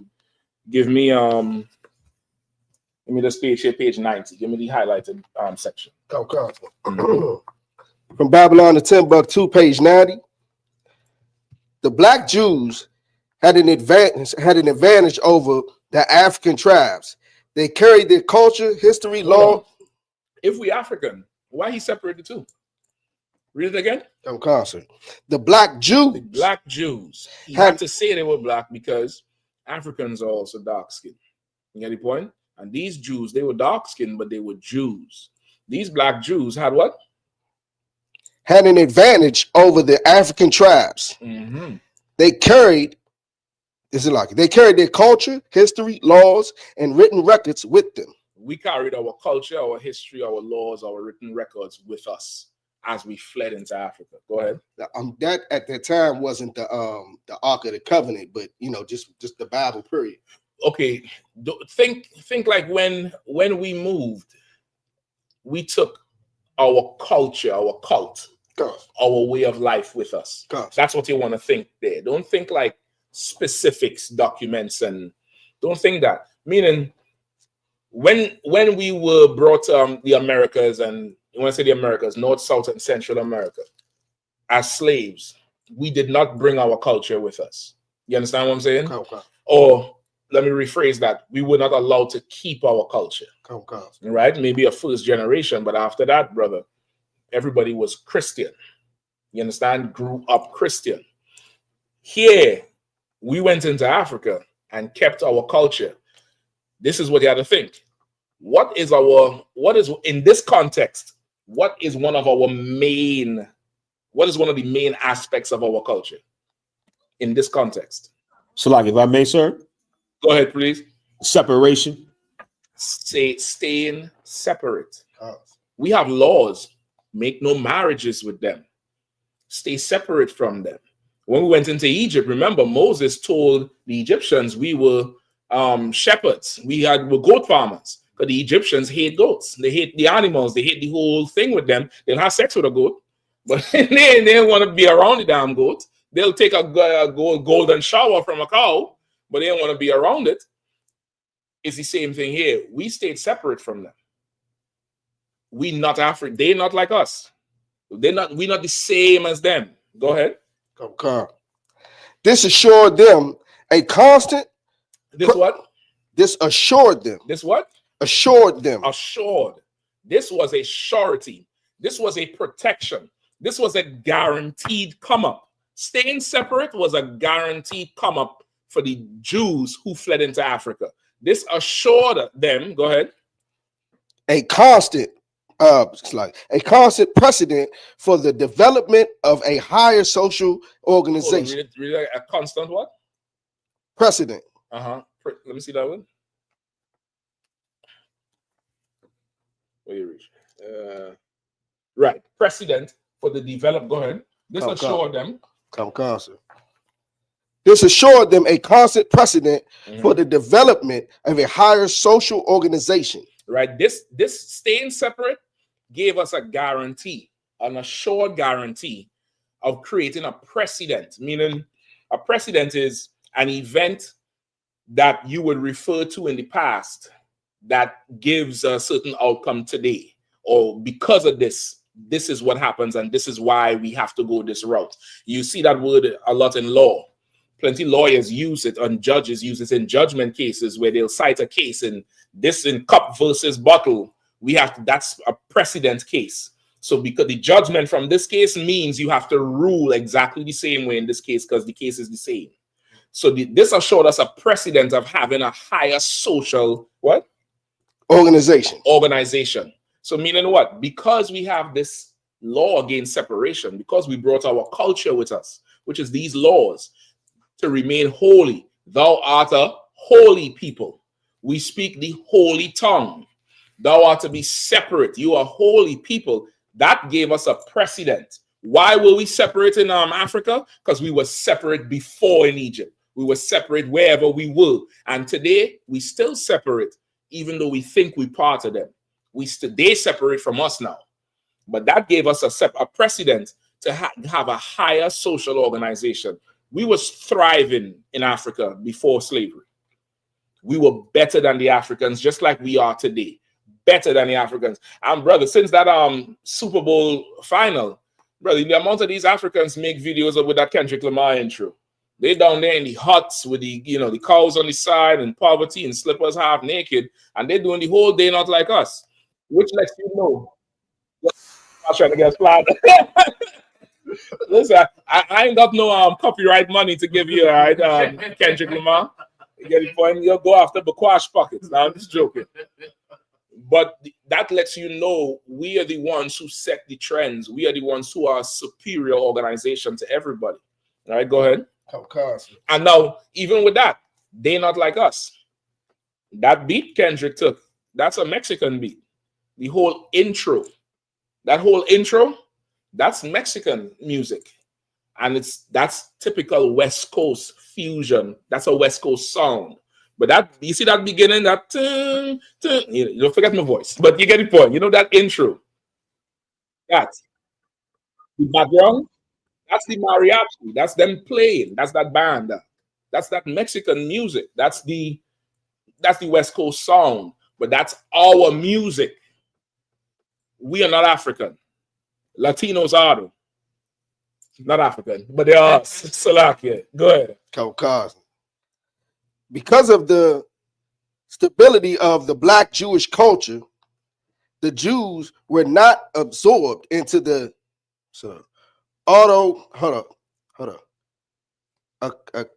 Put some mustard on the beef. Let me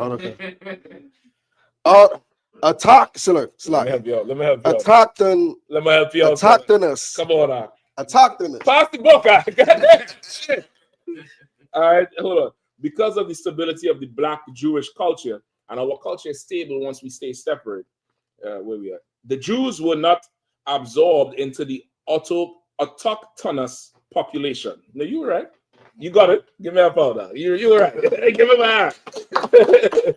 Right? In fact, the Jews absorbed some of the native tribes. The Jews made use of every opportunity. They were industrious and skillful, and a skillful people. Meaning, okay, that population was the ruling class. And it's easy to be sucked into the ruling class of people. When in Rome, do as the Romans do. You go to Africa, it's easy to become one of the Ubuntu tribes and put away your culture. But we've always been superior.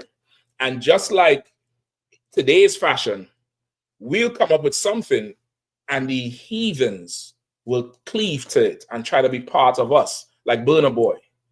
Burna Boy went and took what? R&B music and Benjamin dancehall music and fused that together, and they call it what? Now, well, he didn't do it. It started before him, but they call it Afro beats.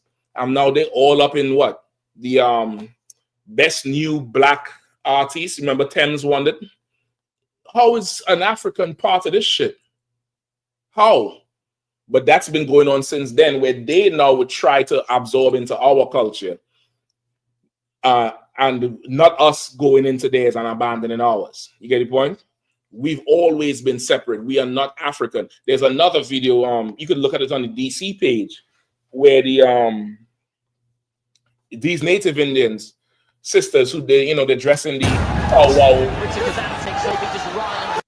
They're dressing the powwow garment. Right, and even the footsteps, even the whole sea walk, the footsteps comes from them. That's their traditional. I don't want to call it religious dance, but that's their cultural dance. That's their cultural step, and they're doing the same thing with the Kendrick Lamar beat. Right? You have it. I don't know how much you could play of it though. It's on the DC page. It's a fairly new video. No, it's there. It's absolutely there.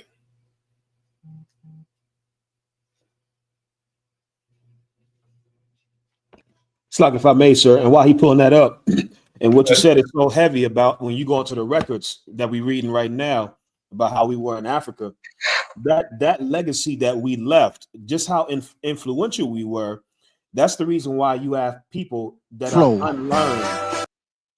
That's the reason why you have people that are unlearned that say the Igbos are Israelites, are our people, because they're simply just Africans who have attached themselves to the remnants of our culture when we were there. Those Igbos are not Israelites. They're Africans that are still holding on to what was passed down because their forefathers were so enamored and fascinated with when our forefathers when we were there.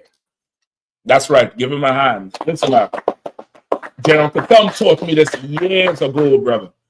I was playing the song by a Benjamin brother.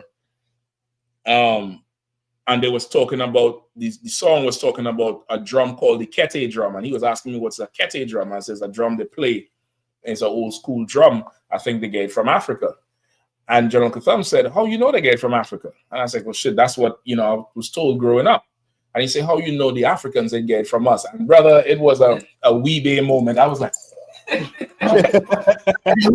around me, and I was like, it's like, yeah, he's like, they don't got no rhythm or nothing. Their music ain't that. Right. That's probably a drum they get from us, but because they're the bigger nation and more prominent, they get it's attributed to them, which is something else we're gonna go into here. It's attributed to them, but that shit is us. And really that's how it is, because Africans always try to cleave to Benjamite culture for from the food to the music, certain languages, and say, see, we the same, you get it from us. No, nigga. The world has gotten everything from us. Every single thing. Anything that's good and fly and proper and organized comes from us. I'm gonna tell you something. America got Judites to thank for how America is. Because brother, I ain't got not boasting, but I do a little bit of traveling out, and I see similarities between the Caribbean and Britain.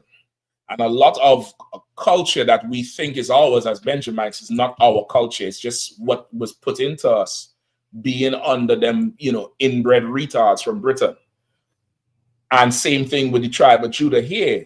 But also on the flip side, the parts of their society that you would think is them, that you would give them credit for, really come from the slaves. For instance, how clean America is compared to other places is because of the slaves. The practice we have is because of it. Outside of America on the Caribbean islands, and of course the Benjamites who live in Europe, nobody uses a wash rag. A wash rag is a foreign thing. It's a foreign thing. The brothers who went to the castle a couple of years ago in King James Castle, Ariam made a post. Now I was going to make the post, but I was like, I ain't gonna point it out. We stayed in the hotel in Scotland. There's no wash rags. When you go to a hotel, you get a range of towels. You get the big one, you get the one for the floor, you get the one for your hand, and there's the face towels, the wash rags you can use to wash your body. There's none in the hotel. There's none. You get one towel. Aria made a post. It's like, was I the only one who had to go ask for a towel and they didn't know what I was talking about? And it's true, because that's not their culture. That part comes from us. You get the point?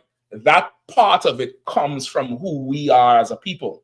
So when you see how America is with how it's organized and this and that, that part comes from the tribe of Judah being organized and militant. And of course, it extended up to them. Go ahead, Mike. Does he have your mic? I was this Hamite was telling me how he went and did a tour of King Louis the 15th, whatever, in France. The Versailles Palace or whatever. So he said that he did a tour. He was walking around all the the rooms and all that stuff, and then he just noticed something. He just like, we've been on a tour for about an hour, and you haven't shown us the bathroom. Yeah, he was like, what's the bathrooms? He was like, oh, well, they didn't have bathrooms. What they had was pots that you just put in the corner, and whenever you needed to go, you just go in the corner. Mm-hmm. And that pot of mess just stays there in all the rooms. Yeah, and sometimes it gets thrown through the window. Yeah. Sometimes it just gets thrown through the window onto the streets. The whole, remember the plague, the Black Plague that affected Europe. I don't think it affected anywhere else. I mean, you'll correct me if I'm historically wrong. But that Black Plague that was so famous in Europe and England. Tell me where else that Black Plague was. Because they're not like us. They're really not. We are the people who form everything. Everything is really comes from us. Culture comes from us. Culture, the real societal culture, not just how they live, but the real thing that we actually live life. And how we live, they all love it. They want it. They're fascinated by it. How, our structure, our, the men, the masculinity, the women, the femininity, the standards of beauty, the standards of masculinity, all that comes from us. We just disenfranchise and we don't know it comes from us. But you look at it long enough, you get to realize they really get that from us. Modern language today in America is not what it was 20, 30 years ago. Modern language today is filled with ebonics, which they didn't allow 20, 30 years ago. Now there's a whole addition to the dictionary for slang or colloquial language or informal language that's heavily the stuff we do. All these apps, Uber, the ride share, and the TikTok and the Vine, all that comes from our style of living. That Uber is, you go to Baltimore and other cities, they have the hack taxi drivers where it's your own personal car and you could pay somebody to go anywhere. That's back in the day, they had that in New York, brothers doing the dollar cab. You go to the Caribbean islands and the Puerto Rico and South Americans, that's life. Somebody have a car, they may not have a 9 to 5, but there's a place you could go where they're all parked up and say, hey, listen, man, I'm trying to go over there. How much to go? And they give you a price and you negotiate it right there. That's where you get your ride share from. Remember the Vine? You'll remember Vine, the app, and the TikToks. That's us. That's us on the corner talking and laughing and doing shit. How many times you remember you and your boys hanging out in 16 or the sisters hanging out somewhere and somebody says something so funny and you're crying, your stomach hurting, and you wish you could just capture it to show everybody else. All that is us. Everything modern in society is us. It's not them. Ain't nobody trying to be no African. Africans trying to get us to come to Ghana, Nigeria, and invest and be there. Why they can't do it themselves? Why they can't just make it look attractive by themselves? They got to bring actors and Steve Harvey and this one and make them king and make them that because we make shit look fly. If we not involved, the shit ain't hot. That's just life. Come on. Oh, Salaki, to water to her. Go ahead, Salaki. Any more on that, Salaki? Go ahead. Oh, shit. Quaff, we working with God tonight, I know you like that. We working with God tonight, brother. Shit. Listen, I want something like this in the kingdom for the new slave. Babies, they ain't gonna know nothing about this. Go pick that class. No, we ain't doing it. They're gonna lose their mind. Go ahead, In fact, the Jews absorbed some of the native tribes. The Jews made use of every opportunity. They were that's only in yellow, all right? The rest of the stuff I don't need. Go ahead. The Jews made use of every opportunity. They were industrious and skillful people. We were an industrious and skillful people. We don't waste stuff because we really don't. We didn't start off with a lot, and we always had only us to rely on. Remember, the other nations knew we were in captivity in Egypt. Keep that in mind. How do I know? Because when we left Egypt, they got scared to let us pass through. Remember, there was a time we passed through the valley of the serpents, and we got bit with the serpents. We had to take that route because they didn't want to let us pass through their land. Because they were scared. They were saying, damn, them Israelites coming, and you see what happened to Egypt. You see what their God did to Egypt. The other nations knew. And they say, y'all can't come in here because they thought we would do it to them. And we just wanted to pass through, which means they knew we were slaves in Egypt and did nothing, didn't complain, didn't care, much like today. So we've always had to put it together with less than necessary. We've always been in this situation right here. You would know it if you follow the real God. But because you're Christian, you hear ICE and you panic. Nigga, you think if we all get deported or get sent somewhere, what's going to happen? The whole detention center going to be facing the east, nigga. That's what's going to happen. That's what should happen, but you're Christian, so you're scared. You're scared. You get scared to get picked up. You get scared to lose your job, whatever. Nigga, I'll lose the slavery and go to the, what's the office? Social services to file the unemployment. And everybody in there going to be facing the east. I know they're Israelite. F around and find out. Go ahead, give me the other. You know what I'm saying? Officer, what's it? I just sing the song. This is my people. Officer not Ida Zah, but Aisha Allah? in Dallas. Ashia? Aisha. Ashia. Aisha. No, don't say Aisha. Officer Ashia. Yeah, that's how you say it. Ashia. Ashia. You still say it. All right, go ahead. Ashia. You got it. It's You with got an I. it. He got an I. You got it. You got it. You got it. You got it. Then it's I'm done. Ashia. I'm done. I don't teach the Hebrew class. This is what he says. It's not right. That's my fault, Shabazz. I'm trying to teach you Hebrew. What the F is wrong with me? Ashia. But he got on there, you know, he was saying if he was get locked up, you know what I'm saying, he gonna raise up the whole yard. That's it. It's once you realize which God you serve, you know, they could do whatever the hell. It's a sad thing that our people have to give their fear to some devil who got to lie, who's a felon now, got to lie and scheme and give your fear to the Lord. It's a sad thing. It's rough. I feel for our people. But man, you should have listened to the UPK, man. This whole thing could have been easier on you and your family. I watched that tape very regular with that Asherite sister down there in Florida who came from Venezuela and was a spokesperson for that group of protected immigrants because the Venezuelan country, the government fell and they came seeking asylum and they had a deal with America under Biden and they were part of a protected group, which means they couldn't be deported. They were getting processed. And the Trump officials went to them and told them, if you vote for Trump, he's going to protect you. And he said they only going to deport the bad ones. They said, yeah, we'll vote for you as long as you take the bad ones. Trump's first day in office, he revoked all the protection and deported them anyway.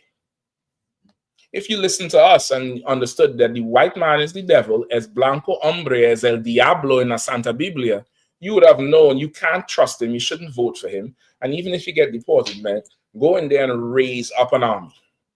Raise up Israelites. Make them scared to where next to send you. Nigga, you could send me on the moon, a Martian gonna be in Sabbath service. I'm tell you that straight up and down. The alien gonna be, you know, it's state your registry, alien. You get the point? You're gonna have to be able to do it. And this is a hard time to live in, and more gonna happen. You know, you're attacking the government, destabilizing stuff. A lot of people who have slavery is wondering what's their future, and you shouldn't wonder what's your future. You should have been building it in here. You should have been paying your tithes up in here and coming and learning how to live and how to rule and building brotherhood and traveling and seeing schools all over the place. As this place falls, if your heart is in this place, you're going to be grief-stricken. My heart is with the Lord. And our heart in here is with the Lord, and mine is with the Lord. And waiting on his time. It doesn't matter what happens to this place. It don't matter. Because we know what's coming next. And this next period under this oppressor, brother, is going to be so trying mentally. You all thought COVID was hard on people's mental. This next 4 years, brother, is going to be insane. They say on the news tonight, they say DC has a record amount of unemployment applications. You know, application probably the wrong word, but the claims. They say this week they've seen a record amount of unemployment claims, and that comes from all the firing that going on. All the firing that going on, you know, it's about to be very difficult. Very, very difficult. They're saying all the offers he made to the government people, saying take 800,000 now and you resign in the next how much ever years. They say, who knows if you're going, not years, months. They say, who knows if you're even going to get the check with this devil. You might sign away your slavery, take the deal, and come down and he say you can't get the money. What you gonna do at that point? They're gonna go on Trump, they're gonna go on March and you know, Trump? No. Yeah, look, I got a job for you. You always like to tell us on the street, get a job. None of you big-headed government niggas better come around the camp. I'm gonna tell you, get a job. I'm going down by that. You marching with Trump, you know, oppression, the suggestion, we want our pension. Get a job. I'm gonna go on there and deflate your damn ego. Go ahead. Salahi, my man, on the news, I was saying that Trump is trying to say it's some type of way where he can do another 4 years after this. Well, that's what they're worried about. They're worried that he's setting it up that he can. Who cares? I don't give a damn. Okay, if he do another 4 years, great. He'll be the one to meet Christ. Oh. What do I care? Oh. You know what I mean? You worry about another 4 years, nigga. I'm looking out to see what happens in the next 4 hours. Shit. You get the point? Like our life is different. It's different, and I feel for people in the world, it could be very unsettling this time. But you're gonna figure out which God you want to serve. All right, we finish here. All right, cool. So now let's move. Right. So now we understand that the Jews fled into Africa, but we are not African. So now let's get so you see. So I told you how to keep tabs on this. I put an air tag and these covers are. So now let's get the 12 tribes. So now you have Judah, Benjamin, and Levi, who are strongly of what they would call Negro. They would recognize as Negro. The rest they would say is Latino. But of course, that's not. They look at the phenotype or the physical structure of all these tribes, because most of our people learn from the oppressor, and that's how he classifies things based on their looks. He classifies a whole lot of things based on their look and their physical composition. He doesn't classify things based on, lineage with the father and stuff like that. He doesn't look at it like that. The 12 tribes are made up of Blacks, Hispanics, and Native Indians. Now, not every Benjamite or any person from the islands is from the tribe of Benjamin. Nicki Minaj is from the islands. Some people is from Trinidad. That's an East Indian or Elamite. She is not a Benjamite. Your old school brothers and sisters, you'll remember a Benjamite or a Benjamite singer called Supercat. You remember Supercat? He's an East Indian. He's not us. Come on, Bakwash, man, you let me down. You thought he was one of us? You couldn't see that, he want to be. You always know the heathen because they try to go harder than the natural people. Bob Marley, he tried to go harder than Peter Tosh and Bonnie Whaler. Sean Paul is another one. You get the point? There's so much of them that hide in the culture and become the culture vultures. They take over and they become way more successful than the actual people doing it. It's like Eminem versus, any rapper. Any rapper. Eminem is in the argument of the greatest rapper alive. Imagine that shit. Not saying that's my argument, but he's being talked about like that. And because he's a heathen that done took our culture. So you have to look at it like that. It's the same thing with the Latino tribes, not every single one, but there are those. And it's not based on skin color or hair texture. It's based on who your father is. You get the point? So the tribe of Ephraim is the Puerto Ricans. The Cubans is Manasseh. Zebulon is Guatemala to what? Panama? Panama to Guatemala. That's that Central American area. You have Asher, which is Colombia to Uruguay. That's Colombia, Venezuela, Brazil, Peru, Bolivia. No, I think Peru might be Naphtali, right? Peru might be Naphtali with Uruguay and Argentina. All right, that's Naphtali. Did I leave out anybody? You have Gad, who are the North American Indian. Then you have Reuben, who are the Seminole Indians, which are the native people from the south, the more southern side of America, like Florida, Louisiana. That would be Reuben. The Gadites would be the North America, more so like Dakota, Oklahoma is going up that side. All right. I leave out nobody, right? Tell me if I did. I don't think I left anybody out. That's it. Who is Chile? Chile would be Naphtali. Naphtali is what? Argentina to Uruguay, right? That western side of South America, right? You have Argentina, you have Uruguay. I think Chile is somewhere right there. I believe Peru is right there too. You could check it out. All right, either Peru is either Naphtali or Asher. Can't fully remember based on the map. All right, those are the 12 tribes of Israel. A lot of our people have issues with it. But we're gonna have some proof of it here today. This is not the only proof, but this is some proof of it. All right. Okay, where do I want to start with this? Let's get it here. All right. Salakia, sir. Please come on. I sent over a couple of pictures in contrast to what we're talking about. With okay, yeah, I definitely saw it. Some of them I can't use. I was just about to text you. Let me just finish the text. Come on, sir. All right.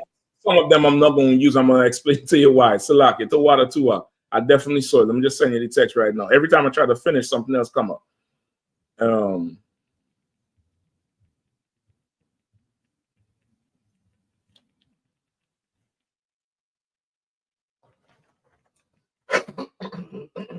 All right. Okay. Let's start. Okay, so we have a few reference books here and the Apocrypha. Okay, so now. Sorry, there's a question online. Come on. You got the mic? Go ahead. Coralla comes says, Salaki, sir, could you also go into how the name Samaria became the name of our Latino brothers and sisters? Okay, I'll go into it briefly for time's sake. Let me get out at the end, all right?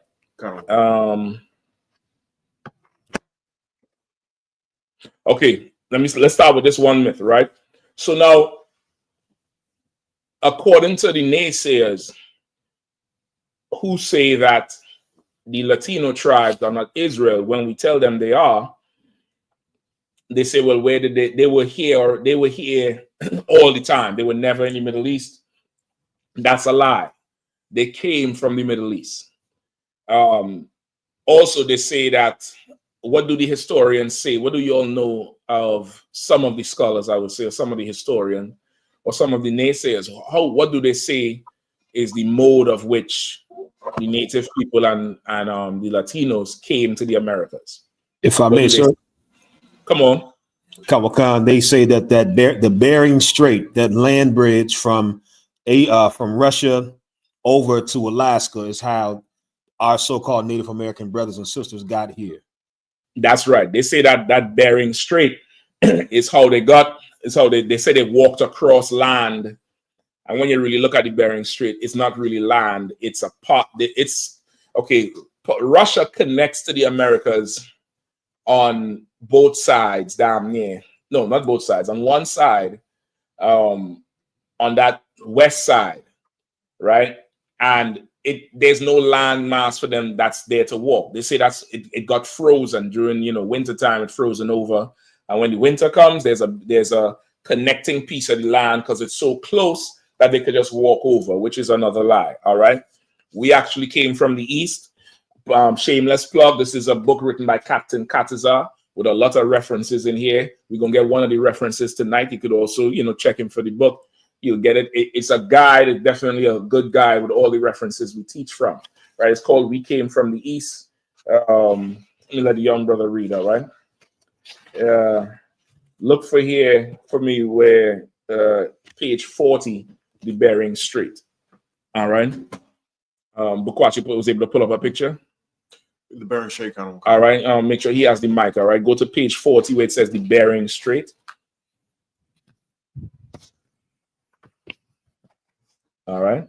The Bering Strait theory. Mm-hmm. In 1996, in the book Race and the Other Misadventures, anthropologist Michael L. Blakely argued in an essay, Skull Doctors Revisited, Intrinsic, Social, and Political Bias in the History of the American Physical Anthropology, with the special reference to the work of... You might have to skip. You could skip down all them reference point. Okay. Let's get to the part where they're talking about what they say and actually happened. Hold on, let me see it there. I think you might have started on this. You probably have started on the page before. Hold on. Okay, start here. Hold on. Start with the origin of the theory on this side. Okay. And then on this side here, you're going to start. I'm going to tell you where you'll start.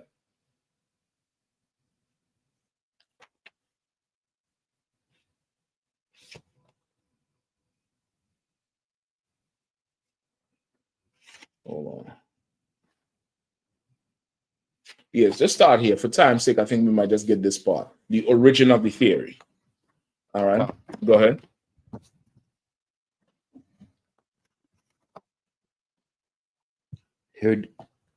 Go ahead. Herlicka subscribed to the pseudo-scientific eugenics theories that were in vogue at the time. Mm-hmm. Eugenics, essentially scientific racism, was based on the work of Darwin's cousin Francis Galton, who had proposed that the perceived superiority of the white race was due to a superior genetic makeup, a theory highly controversial even then. Herlicker worked with and was influenced by America's leading eugenist, Charles B. Davenport. And he received funding to conduct research and launch his magazine, the American Journal of Physical Anthropology, from Madison Grant, author of one of the most infamous works of scientific racism, The Passing of the Great Race. Right. So in essence, what they're saying is the theory came from a white supremacist standpoint. You get the point? That's why they said this. What the eugenics philosophy? Really part with the eugenics. Just a couple lines up.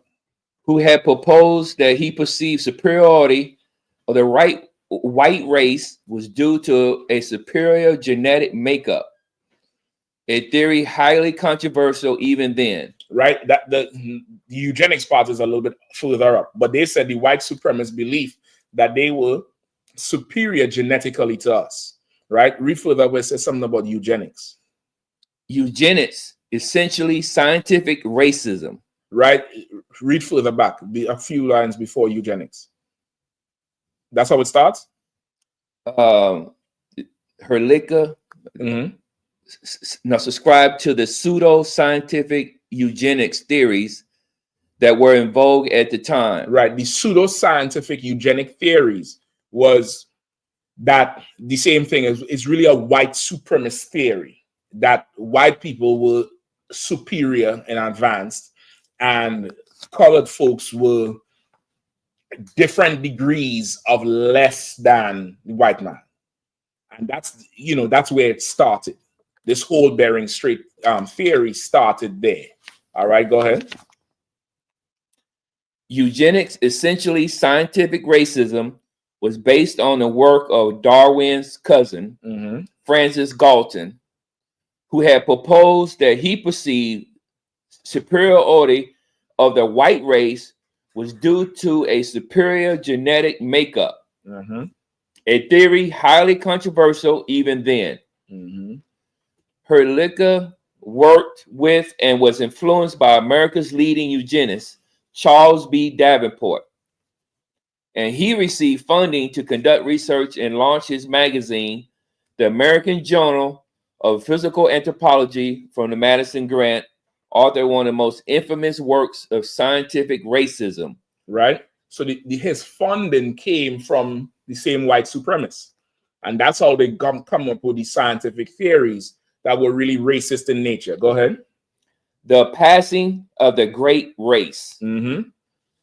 Herlicker's theory of the Bering Strait migration was identical to that of James Adair, who had proposed it more than a century before, except for the Lost Tribes part.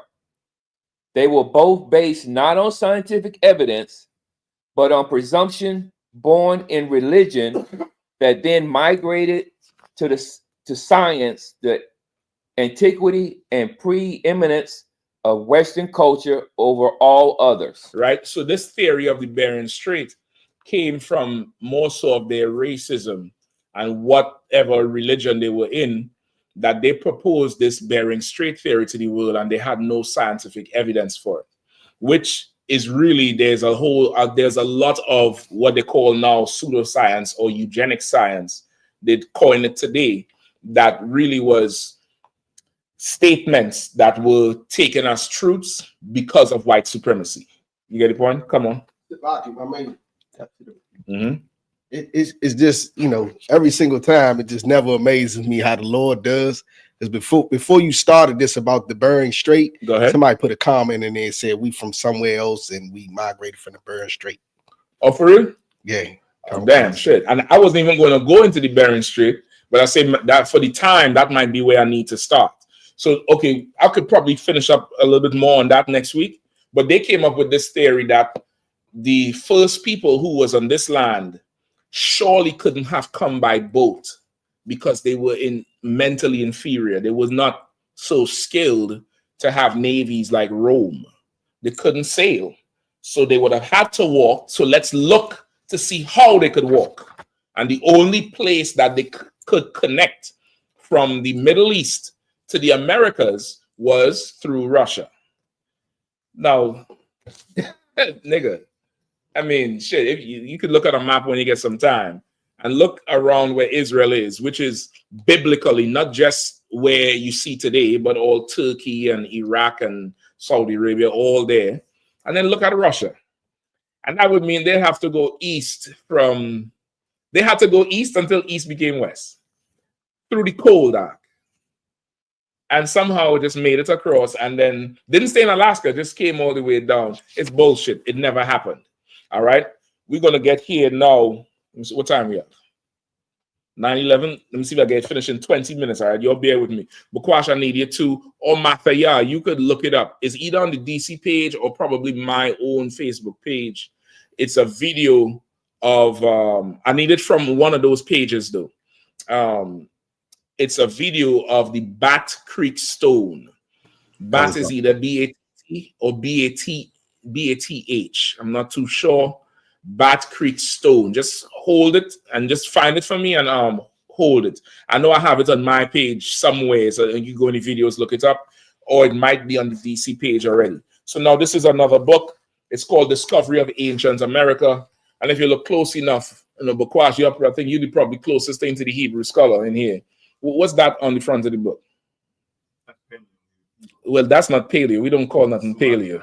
That's last one. God, I take my comment back. God damn. That's the Hebrew. Don't call it paleo. The white man calls it paleo. That's your video. It's on there? All right, no sweat. Are you trying to hold on to the book? Y'all think I ain't seen the book pass it? The young brother passed it to Shapad. Shapad grabbing the book and looking at me like, yeah, no sweat. I appreciate that. We'll put this right here, out of reach. Okay. Y'all can go see Catholics out for one. You ain't got to get mine. No, I'm joking out. All right. This is the ancient Hebrew, right? Come on. Like the same person now. It's like the same person now is now saying, "Oh, I was just saying that we don't believe that now. We really come from the what they call the Grand Canyon and all that." Yeah, whatever, nigga. Yeah, shut up and listen. All right, shut up and listen. Shut up and listen. All right, so I'm gonna need some reading. Shapad, you probably could come up and grab this. All right. So this is a book called Discovery of Ancient America. I'm gonna tell you where I'm gonna need these pages read. A lot of these is pictures, but okay, so you're gonna read this whole first page. Do I want the whole first page? Yeah. Then here I need what's underlined. All right. What's underlined. Then you'll give it back to me. I'm gonna show this, and I'm gonna skip you through. I'm gonna skip you through a few pages in this. All right. So this is called Discovery of Ancient America. All right. You feel they done did something nice here. I feel the front of that. They done embossed the Hebrew in the thing. Come on now. Go ahead. You said I'm loud, right? Yeah, well, just read the whole first page because it's going to give you the backdrop of it. You can put it there. Let me move the computer. Hold it, bro. No, you do ours. I want you to press on the screen. Cause. All right. No sweat. Go ahead. Oh God. The secret of the hidden mountain. All right. On the right bank of the Rio Perucos, some 30 miles southwest of Albuquerque, in the brown, barren waste of Valencia County, New Mexico, stands a volcanic mesa.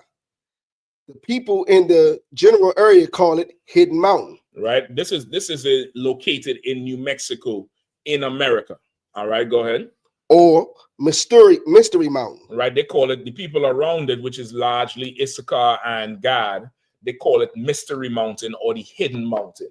Right. Because they say it comes from some volcanic activity. All right. Go ahead. Oh God.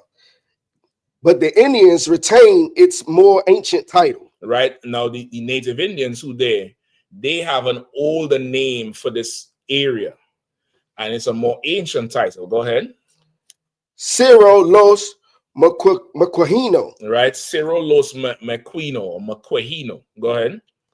Cliff of the Strange Writings. Right, and they call it Cliff of the Strange Writings because what they found there was language that's old as hell. It's like, I mean, I can read this language, right? Yeah, listen, I know you can. Go ahead, but read this language over here. For time's sake. Give that a eye.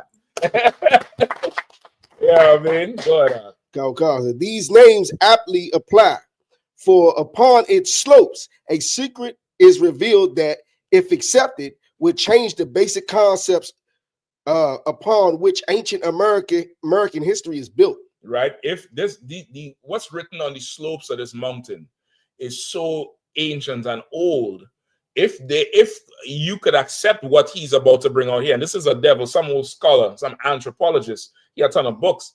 He went and did the research and compiled stuff and seen it. He said, if you could accept that, it's going to change what they're saying about America, which we already teach in here. I just have the books to back it up tonight. It's Black History Month. Go ahead. Few even dare its challenge. Nevertheless, the emerging evidence compels us to conclude that this wild wilderness region was in ancient times visited by adventurers of the Middle East. Right. So he's saying, based on what they found on this mountain, it could only be that people came from the Middle East because of what they found. This just wasn't just there. Go ahead. Atop these natural volcanic ramparts is found in ancient ruins of a camp laid out in military fashion. Right, they found a camp setup laid out in ancient military fashion, laid out in companies. Go ahead, keep going. They're gonna tell you. That is in a perimeter of small 1 or 2 man dugouts, which are called by some pit houses. For the most part, these foxholes are arranged at the rim of the mountain with a larger ceremonial ground and chieftain's complex in the western center of its heights. Right, so in the middle of the top of it, they have more so the ceremonial place or the religious place and the priest dwellings, and on the edges, the rim of it. So just think like a mountain, but the top is like flat or has flat surface, so it's on a height, and on the rim of it, they have 2-man or 1-man dugouts where there's somebody in there watching. You get the point? Go ahead. The perimeter dugouts hold a commanding view of all approaches to the mountain hideaway. Right, and this is they say this was how a lot of ancient camps were set up, ancient military camps. This was also Toussaint. You remember the Haitian Revolution? Toussaint took one of those high places, and that's how he was able to hold off the attacks from Europe after he done took it over, because from this point he could shoot at the ships that was coming. So much so they had to come at him from the DR side. They didn't take over Toussaint from the coast. They had to come from inland to get to him. You get the point? So this is our way from even back then. Go ahead. The perimeter dugouts hold a commanding view of Altalaki. Go ahead. And the only entrance is up a steep, narrow, and easily defended defile or dry wash. The layout is classical and is precisely how an ancient or modern army unit would defend its position against a hostile environment. Ample water is available less than a quarter mile away. Right, and which ancient military you think they reference in here? If they say this was a classic ancient military style, who you think they're actually talking about here? We know who this is, but who you think they're referencing as a reference point? The Egyptians? Romans. Romans. You get the point? Because Rome was known for what? The military. But who really brought the military forward? Just like America's military. When you serve in there, you get to realize a lot of this shit is us doing it. We in there solving problems, showing them ways to do shit, strategy, all that shit. You get the point? Okay. And even America's military school, West Point. They study biblical war as strategy, right? Right or wrong, they study biblical war as strategy.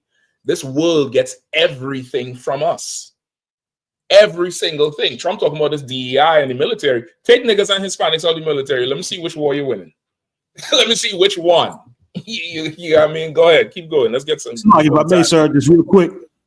Come on, please. So even in the CIA, they always quote the first recorded instance of spying was when Joshua sent the Israelites to look at the land of the heathens. The CIA quotes that, like they have that memorialized in the building. I need that, brother. If you can find a picture of that, send me that. Listen, I'm going to do a class on the CIA, brother. But before I do that class, just know I'm going to have a drink with you all and I'm going to eat some food with you all because, boy, they going to send that thing coming through the door. That 762 coming straight through the window. Go ahead. I always wonder how you pronounce that AI, because they did a spying on the land of AI. Like, how do you pronounce it? I don't know.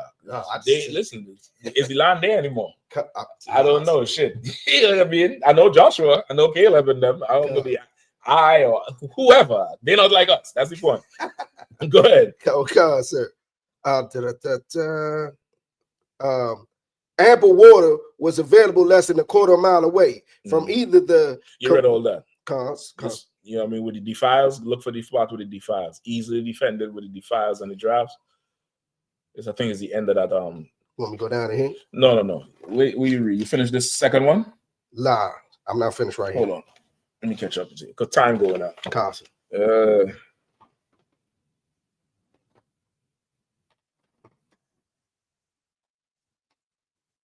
Yeah, right there. No, you good. You right there. So what to it? From either the Carrizo Wash or the Rio Pecos. The Rio Pecos is a tributary of the Rio Grande, which flows into the Gulf of Mexico. And they call it Rio Grande, but you could say Grande too, like a big river. Go ahead.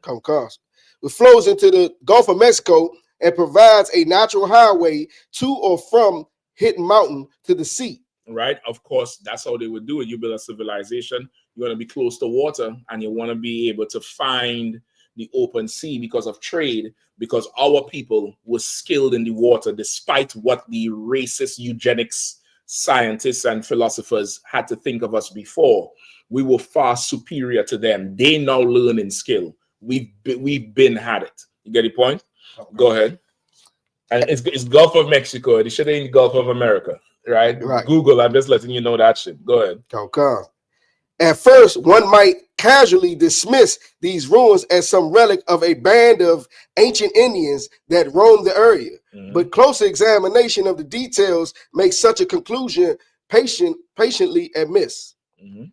Comparison of the building formations with other Indian sites prove them unique in the Americas, but surprisingly similar to finds in the Middle East. Yet the greatest shock, causing much disbelief and offhand accusations of fraud, comes from the accompanying inscriptions found at the site, lying along the winding trail. Right. So they say what would cause more disbelief, it comes from what they found on the site, the inscriptions they found on the site. Go ahead. Leading to the campsite on the top of the mountain. Right. Along the trail is a winding trail leading to the top, and it's one way in, one way out. So they set it up in a way where they could survive a siege, just like how Tusey did. This is, of course, before Tusey. I'm just showing you the mind of an Israelite. It has water, access to water, and if you're coming up there, you better come correct, or you're going to be lost on that winding trail. Go ahead. Okay. Juts are falling, outcropping a native indigenous igneous wall. Juts are falling, outcropping of native igneous basalt. Go ahead. On its hold on. Let's see what you have. Where you at? Okay, leading to the campsite, leading to the campsite on top of the mountain, juts a fallen outcropping of native igneous basalt. Basalt is like a type of rock. right? Igneous, all that igneous and impervious, all is a type of rock. This is a type of rock that was very, very hard, right? Hard and solid, and there's inscriptions in this rock. Go ahead. On his face is carved an inscription in ancient letters. Another sort of inscription is found at the summit of the mountain. The words chiseled on these rocks are without a doubt ancient Hebrew. Say it again. Ancient Hebrew. The words chiseled, read from them. The words chiseled on these rocks are without a doubt ancient Hebrew. Right. So as you're going up to the top of this mountain, there's words that like this came up. It's in the arm thing. And make sure you're not on the cord. You might be on the cord. All right. Just careful how you step in. All right. As you're going up this mountain, hit me that light quick. I'm gonna need it for the book. All right. As you're going up this mountain, make sure you ain't stepping. All right. As you're going up this mountainside, this here on this side here, that's what's in the rock. That is ancient Hebrew. That is the Lashawan Kodash that we teach on Fridays, every Friday. That's what is the shield of David. That's the ancient Hebrew. That's what you see, everywhere with us, right? And in this book, it's going to give you even more. I'm going to get some more before we end off, all right? Hold on. Ancient Hebrew. Go ahead. Be greater. Somebody hold 2nd Ezra 13. All right, Ragash, you could grab that for me. All right, give me 2nd Ezra chapter 13. I'm gonna tell you where. All right. Sir. Go ahead. Go ahead. Yeah, please. You read it. The greater inscription recites the 10 commandments. If smaller reads, Yahweh is our mighty one. So the smaller one reads what? Yahweh is our mighty one. The Most High is the mighty one. That's in the Hebrew as you're going up. Go ahead. The ramification of these words, if authentically composed by an ancient scribe, are enormous, giving direct proof that a connection anciently existed between the Americas through explorations of mariners. Or mariners, go ahead. Mariners with the Middle East. Right, they're saying there's a connection between ancient Americas and people who navigated the earth, because there's no way there's people walking across and carving this thing, or else you would have carvings up there. This here is because they came by boat, and they're going to go on more to say it. Go ahead. The evidence would tend to indicate naval power. Evidence would indicate what? Naval power. What did Israel have? Naval power. What did blacks and Latinos have? Naval power. How did the 12 Latino tribes and the Native Indian tribes come to the Americas? Naval power. With naval power. They sailed the earth. Go ahead. For some countries, as early as 3,500 years ago, it is within this framework that we must examine the 10 commandments of New Mexico. And because they said somebody had to sail the earth. And that's how you have to examine the 10 commandments that was found in New Mexico. Later on, we're going to read some more. Up on that hill, carved in tablets, is the 10 commandments in Hebrew. They have the picture of it right here. This is nothing we made up. Let me get the book. All right. Salaki, sir. And also 3,500 years ago is round about what time? Trivia question. Go ahead, Mafia. I sent the video over to y'all. Okay. You got it? All right. Bakwash got it. Go ahead. The time where they came out of Assyrian captivity. Round about that time is when the tribes left the Assyrian captivity. You get the point? Okay. 2,000 years ago was Christ. Round about just about 1,000 years ago, before that, prior, give or take, is the Syrian captivity, maybe a little bit more. So if he's saying 3,500 years ago, they would have had some naval power, meaning these people sailed over here damn near 4,000 years ago and established, a camp, military style camp. We are a militant people. Go reference Deuteronomy chapter 1, where Moses broke up the leaders of all the 12 tribes into captains and officers over the people. We've always been like that. You get the point? Okay. So I can sir, if I may. Yeah, go ahead. It's heavy that you said that because when it comes down to the Grecians, when they the Grecians and the Persians with their navals, we was underneath those boats, the ones that was getting, guiding those boats in their naval, because we was under their Well, we definitely were the slaves, but long before the Greeks and the Romans, Solomon had a navy. You understand? It tells you that I think in Kings, Solomon had a navy. You get the point? Solomon had a military operation by boat. So don't just, once again, you going back to the Romans, because that's what historically they put as the quintessential army. But they don't tell you that Moses was a military general in Egypt and led them into war. Remember,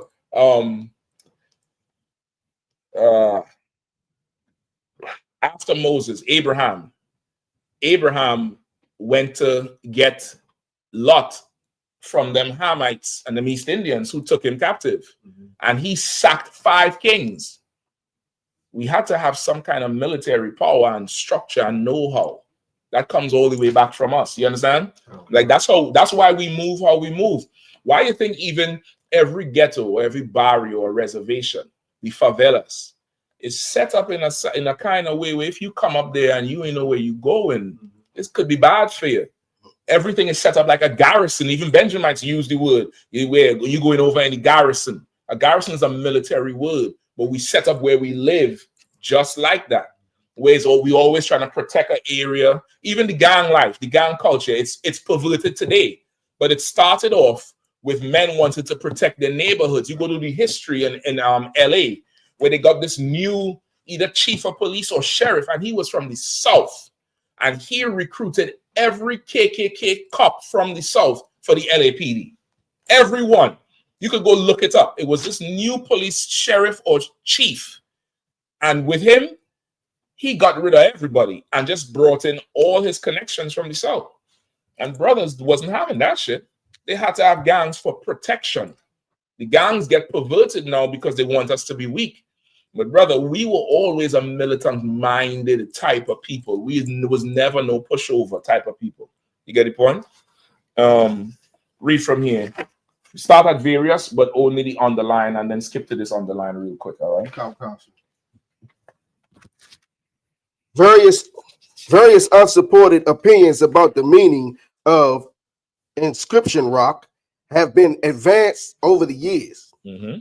Some attributed it to the Mormons who out of some fraudulent attempt to prove that the American Indians were descendants of Israelites. Read that part again, Various unsupported opinions about the meaning of inscription rock have been advanced over the years. Right, there was various unsupported meanings that was put forward by so-called scholars over the years. There was unsupported because, again, white supremacists, they think the first thought that come to their mind is the truth, because they got degrees and shit, and half of that should be bullshit. You get the point? That shit wasn't supported, and you'll see it with the Bat Creek Stone. The Bat Creek Stone is the proof of that shit. This stone was in the Smithsonian Museum in a box in the basement, because these dumb motherfuckers couldn't read it, and they just put it away.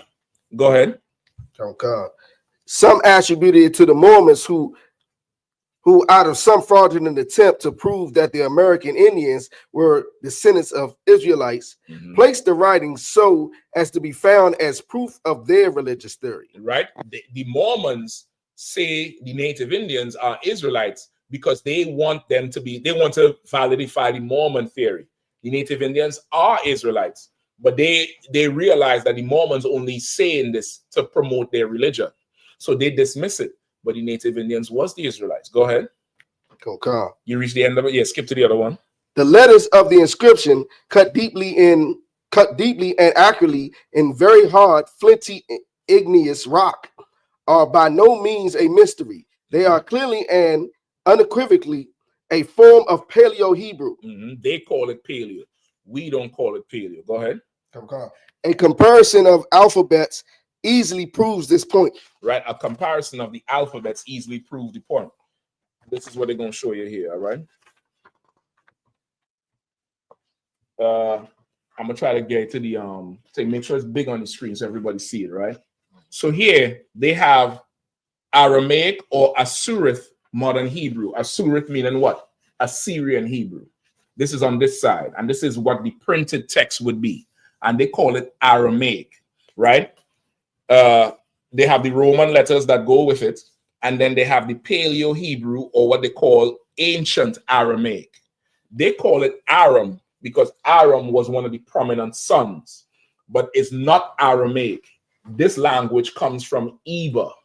Eba in Hebrew means what? What is Eba in Hebrew? Yeah? Ibaria. Ibar, which means of old. That's how you say Hebrew in Hebrew. Ibar. This is languages from Eba, not Aram. The white man, his scholars, all in the Vatican, they call this Hebrew Aramaic, the language rewrite, Aramaic, but they dismiss the ones we write. They say that's old. Even in the book, it tells you it's an extinct language. They look at this one as the official one. But this is the language we wrote in the Syrian captivity. This is how we wrote in the Syrian captivity. But the ancient Hebrew, this is our pure language. All right. And you can see it right there. Letters is exactly the alphabet right here. Yep, all the way down. That's exactly our Hebrew alphabet. And this one here is the Syrian. All right. So I know you can't see it from there, but it's a lot here. I'm gonna pass the book to you afterwards so you can take a look. All right.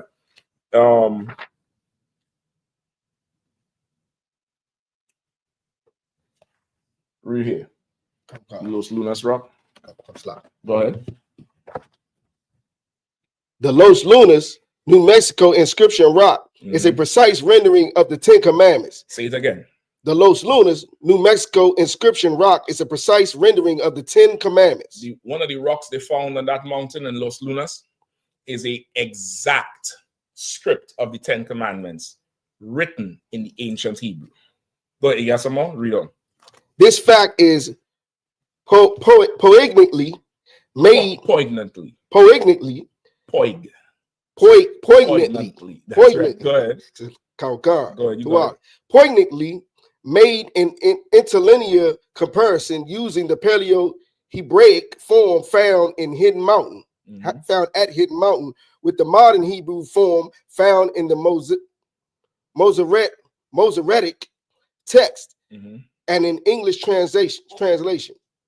Note, Hebrew is read from right to left. Right, and they're giving you the comparison of the ancient Hebrew, which is they found on the top, and then what you would find in the printed text, where when you read the Jewish man's printed text, even the Torah or the Tanakh, you would see the lower one, the second line.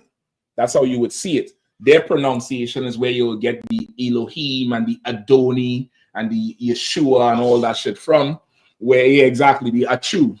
Yeah, I mean, God bless you from. And that shit is not Hebrew because Hebrew doesn't have vowels. Hebrew is grunt songs that represents symbols, right? It's grunt songs that represent symbols. The symbol is Ah, the symbol is Ba, the symbol is Ga, the symbol is Da. It's grunt songs, right? Even the Europeans, the word barbaric, they'll tell you it's from some region in Europe, but it's because we were there and we spoke Abaga, and they say we speak this Baba language. It sounds like sheep. Ba ba ba ga ga ga. Everything we say, Shalom, Yahweh, Bahasham. That's how they say we speak this Baba language, and that's where you get the word barbarian from. How the Europeans, the Greeks and the Romans would say these barbarians. Barbarians later became a catch-all phrase like immigrant. But you know from being in America, when Trump say immigrants, he's talking about who? Ukraine? Afghans? He's talking about Mexicans. When you read in history, the Romans and the Greeks talking about barbarians, just imagine niggers speaking Hebrew with gold teeth and chains and braids. That's what you have to have in your mind, all right? So this is it here. the 10 Commandments. I am the Lord, I am the Most High Yahweh, your mighty one who brought you out of the land.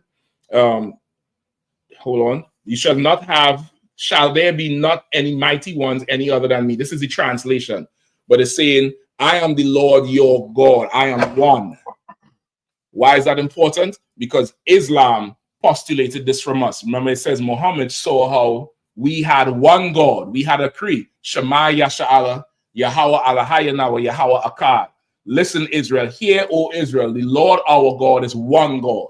And he took that back to the Muslims who had a God for each day of the year. And he put the sword to their neck to get rid of every single God and obey this one God who he came up with named Allah. Before Muhammad, they worshipped a God for each day of the week. The Muslim, the Arabs, the moon and the star that they have as their symbol today, those are two gods. We call Ningal and Nana. The carpet that they bow down on, that's a god. The genie in the lamp, that's why you rub the genie, that's another god. They have gods for everything. They're heathens. The whole concept of one god comes from us. The Greeks had multiple gods. That's why they had the Pantheon. Mount Olympus, where the gods live. Forget about Egypt. There's a god for every goddamn thing. We're the only people who have the concept of one God, because that's the true God. You get the point? So this here is what was written on that stone. Let me get some more. Right? Just go ahead. Go ahead.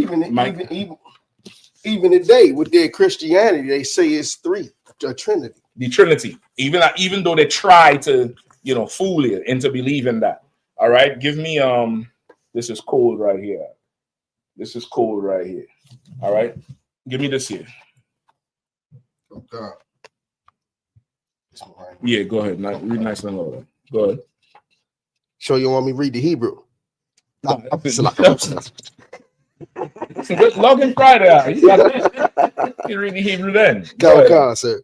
The authenticity of the New Mexican inscription is not verified by the use in its correct form of the sacred name Yahweh. Yahweh. Yahweh. YH. You want me to say the letters? YHWH, which they call the tetragrammaton or something like that. That's what the scholars call it. Go ahead. And they put that because they didn't understand that those was symbols that we was writing. They add the vowels in later. This is historic fact. You could check it. That modern Jewish Yiddish language, they couldn't understand what we were writing without the vowel sound. So they added all the E's and, remember, Adawan is A, Da, Wa, and Na. So if you had to look at Adawan, write Adawan on that board there. Okay. In the Hebrew? Yeah, you might have to turn the camera, right, Bukwash? No. Hebrew, right to left. I did. Salam.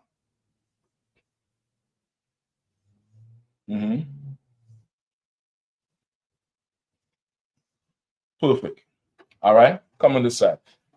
That's what you would see, right? The A, Da, Wa, and the Na.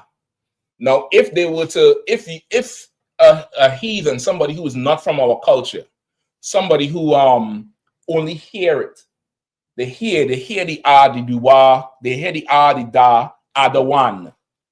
Write A, going that way, right to left. A, D, W, and N.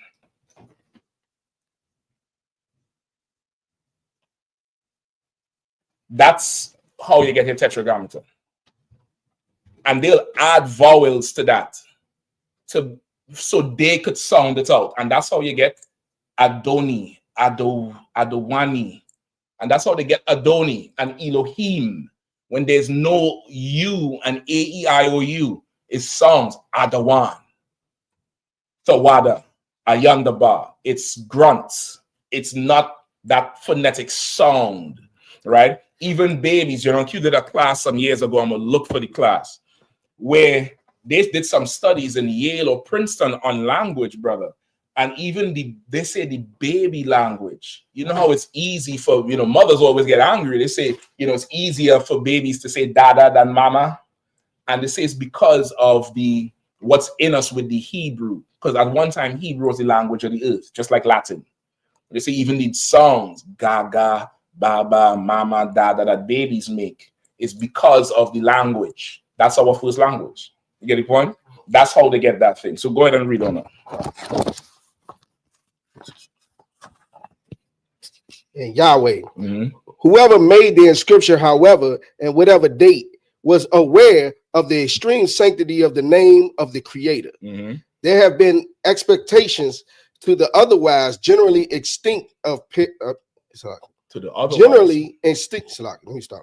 Read it slower. There have been exceptions to the otherwise general extinction of Paleo Hebrew. There have been, say again, there have been what? There have been exceptions to the otherwise general extinction of Paleo Hebrew. There's a general extinction of the ancient Hebrew. You don't see it no more. And that's why when we get the video with the Back Creek stone, you realize why they had it in the basement. It's the language is not around anymore. The Lord gave it to the Israelite school of UPK. Give the Lord a hand for that, brother. That's biblical. It's biblical because the Lord said what? I would return you to your own heritage. You will learn my laws in a bastard tongue, but you're gonna go back to your own heritage. And He's giving it back to us. Keep going. Okay. So He's saying there's an exception, even though they don't use the ancient, ancient Hebrew. In the text that they found that there's exceptions even in the Syrian prints. Go ahead. Okay. For hundreds of years after the Babylonian captivity, Jewish scribes realized this sanctity of the sacred name. Right. Even after the Babylonian captivity, hundreds of years, which was the Syrian captivity. Even after that, they was using the Syrian Hebrew. And they're saying the scholars, when they would write the name of the Lord, they would put the ancient Hebrew and not the Syrian, as if to give him like a holy name, like saying, okay, this is the Lord's name. We ain't writing it in this bastard language. You ever notice? I know you gonna get a test soon, brother. But you brothers here, you all notice, you brothers online, you all notice when you're doing the UPK officers test, you could write the ancient Hebrew with no problem. That Syrian kick your ass every time. Every time you just done because it's spiritual. Jeremiah told me that. I remember years ago. He said, Mashak, this thing is spiritual. None of us like the Syrian Hebrew. That's the language in the captivity. It's like you in prison and you come up with a whole new language to talk among the prisoners. But that ain't how you talk outside. He said, none of us like that Syrian. He said, but that ancient, somehow brothers usually just get it. They love it because that's really our language. Mike. So it's like when I was studying for the test, I was telling Officer Kazak this. I was looking over it. I seen the paleo. I was like, okay, I can kind of get this ancient. So like the ancient Hebrew. Yeah, like, I went from here. Paleo. Paleo. Paleo. Ancient. Actually, like Tobiah. Go ahead.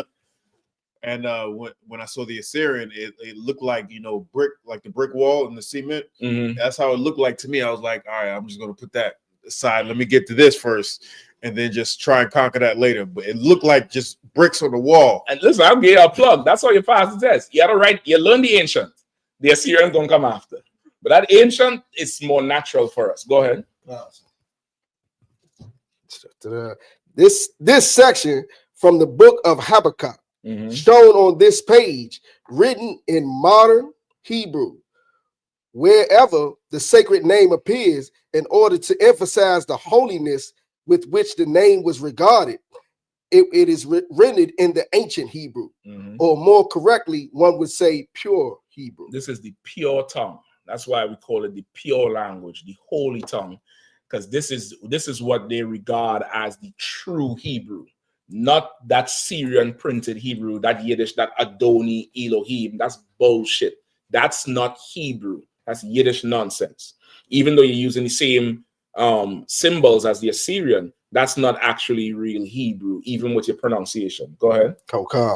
This sample is one of the fragments which, recovered at Qumran among the Dead Sea Scrolls, has given us much insight into the ancient mind. Right. So they look. Let me just show this real quick. We'll cross cue of that video. All right. So this is one of the samples from the Qumran caves. This is how we know the King James version is accurate.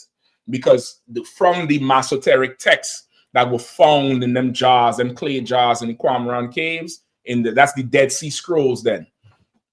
Those books line up word for word, except I think the second book of Esther and something else. In one of the books of Daniel or something. They line up down there word for word with the Hebrew text found in the Qumran caves. And this Qumran caves, in this text, in the book of Habakkuk, it's written with the Syrian style, but right here where it have the Lord name, they slip back to the ancient style. You understand? And this was their way of giving honor to the Lord's name, because, you know, of course, it's the Lord. The Lord has a holy name, and it's there. Now I'm reading this. Why? To show that this is accurate. This is also, they found the 10 Commandments also, because it's part of the Bible. It's part of the record in the Qumran caves. And the 10 Commandments that was found on that mountain, Los Lunas? Is it Los Lunas? Los Lunas in New Mexico. All right, hold on. What happened? Go back, sir. Go back further. Go forward. Go forward more? Hold on. Shit. You don't know. Right. So what? The Los Lunas, the tablets that was found there, written in the ancient Hebrew, is exactly what they found in those Qumran caves, which means the Israelites are the ones who was in New Mexico, not white people. And the native Indians and the so-called tribe of I.S.U.P.K, Mexicans, they the real Israelites. Now let's get some proof of how they got there. Give me what time we have? Damn. Real quick. Kazak, you there? Kawaka, sir. Give me 2nd Ezra 13, real quick. Ragash, you let Kazak take it just a faster reader, just for the time, all right? We way past the time. Give me 2nd Ezra 13. Start at verse 39. Kawaka. 2nd Esdras chapter 13, verse 39. And whereas thou sawest that he gathered another peaceable multitude unto him. This is talking about Christ on the Mount Sinai. This is a vision that Esdras is having. And he's saying there was a multitude gathered to Christ. Go ahead. And he asks who was those people. And the angel is telling them who these people are. Go ahead. Kanwakan, those are the 10 tribes which were carried away prisoners out of their own land in the time of Hosea, the king, who Salmanazar, the king of Assyria, led away captive. And he carried them over the waters. And so came they into another land. Right? So Salmanasar took us out of our land, right? Out of our land in the Slakia. Kill that for a second. Salmanasar took us out of our land into the Syrian captivity, which is where we developed that Syrian language. You understand that? The way of writing the Hebrew, the Syrian Hebrew. You understand? Also, for the brother who asked the question, I forget his name. Koralakam, about how the Sumerians, when the Northern Kingdom went into captivity in 2 Kings, that's where the history of this is. Where the kingdom split, the Northern Kingdom and the Southern. The Northern Kingdom went into the Assyrian captivity before the Southern Kingdom got overtook by the Romans. That king took us out, took the 9.5, the northern tribes out of the land and put in their Hamites. And that's how the Hamites today think they're Sumerians. But the Sumerian, because Samaria was a major city in the Northern Kingdom. He took us out of the land and brought them in. And in the Bible, it tells you the animals of the land attacked the heathens. And then he went and brought back priests, but not Levite priests, priests of God and priests of Reuben and priest of Asher, meaning he made them priests to teach the people how to serve the Lord. And that's where you get your woman at the well who was from Samaria, who thought she was a Jew.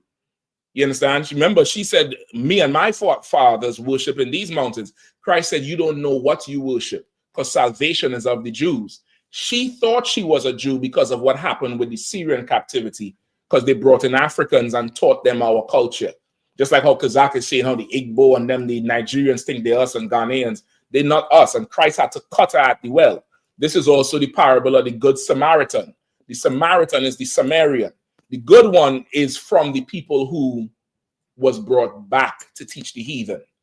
Because the Christian church would tell you the some good Samaritan is anybody, because the Samaritans are not Jews, because Christ taught the Samaritan woman at the well. But the parable of the good Samaritan is from that thing, from those who were brought back. You get the point? Go ahead, Kazak. So that's to answer the brother's question, all right? Go ahead. But they took this counsel among themselves that they would leave the multitude. The 12 tribes, the 10 tribes, or the 9.5 tribes, which would be Ephraim and his fellows and part of Levi, took counsel amongst themselves into this captivity and said what? We would what? That they would leave the multitude of the heathen. That they would leave the multitude of the heathen, meaning they're going to break out of prison. They're going to break out of the captivity. They're going to leave the land. Because they're in slavery, not like chattel slavery, but they are subculture under the Syrians. Go ahead.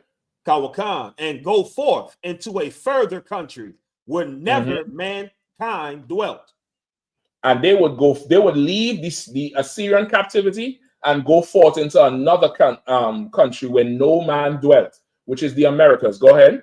Kawakan, that they might there keep their statutes. And there in that land, they thought that they would keep the statutes. They would keep the commandments because they knew that they fell into the hands of the Syrians because they disobeyed the Lord. That's what we knew. Go ahead. Kawakan, which they never kept in their own land. That's what we knew. We Israelites, we knew that if the Lord is against us, we know we're getting punished because we done broke his law. We done broke his law, so we getting punished. So they say we'll just leave and go when they should have stayed and served out their captivity. There's one thing you can't do is run from the Lord's judgment. That ain't gonna never happen. Go ahead. And they entered into Euphrates by the narrow place. And they entered into the Euphrates by the narrow place. The narrow mouth entered into the Euphrates, which is a river, which is going to go all the way down. You could look at that map there. It's going to come out on the eastern side of Africa, right? That Euphrates River is going to empty into the eastern side of Africa. Go ahead. For the Most High then showed signs for them and held still the flood. Right? And the Most High showed signs for them. Meaning the Lord showed signs how? How do you sail? What is the signs you look for to sail? Stars. You navigate with the stars, the constellations. The North Star and this star and that star, and you look for, that's how you sail. So the Lord showed signs. Go ahead. And held still the flood till they were passed over. And held still the flood, meaning he made that river passable. He made it in a way where it was passable to get into the water. Go ahead.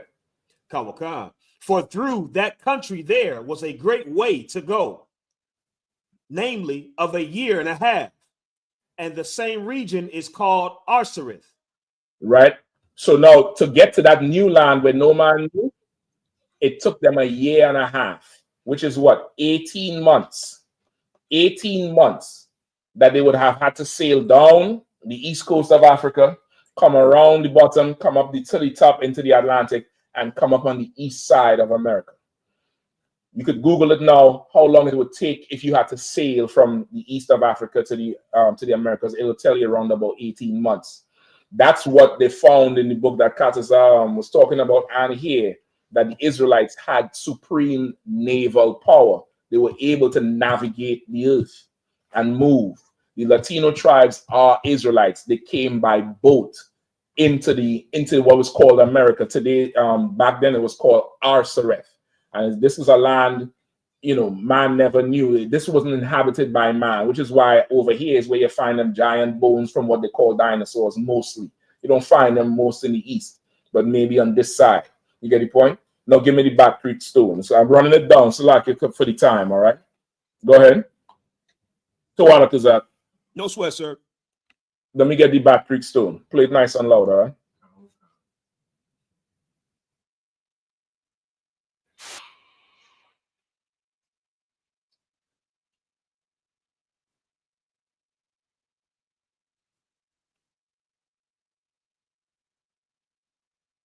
So like if it's playing, we can't hear it.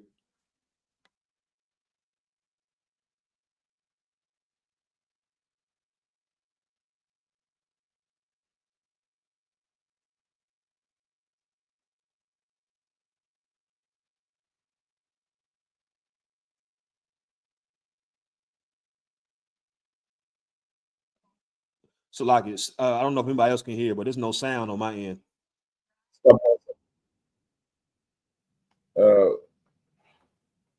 Okay, Kazak, you saying you can't hear it? Nah, lie, sir. No sound at all. No song on this end as well, too, sir. Could you close the tab that you have it open on? Close every other tab but the StreamYard. All right, quickly, Bukwad.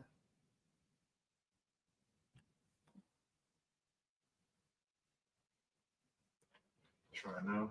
Go ahead.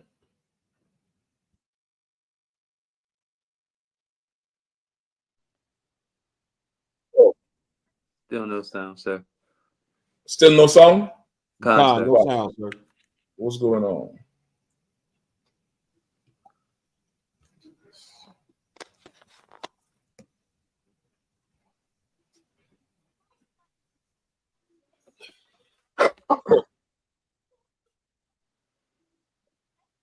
Is it there?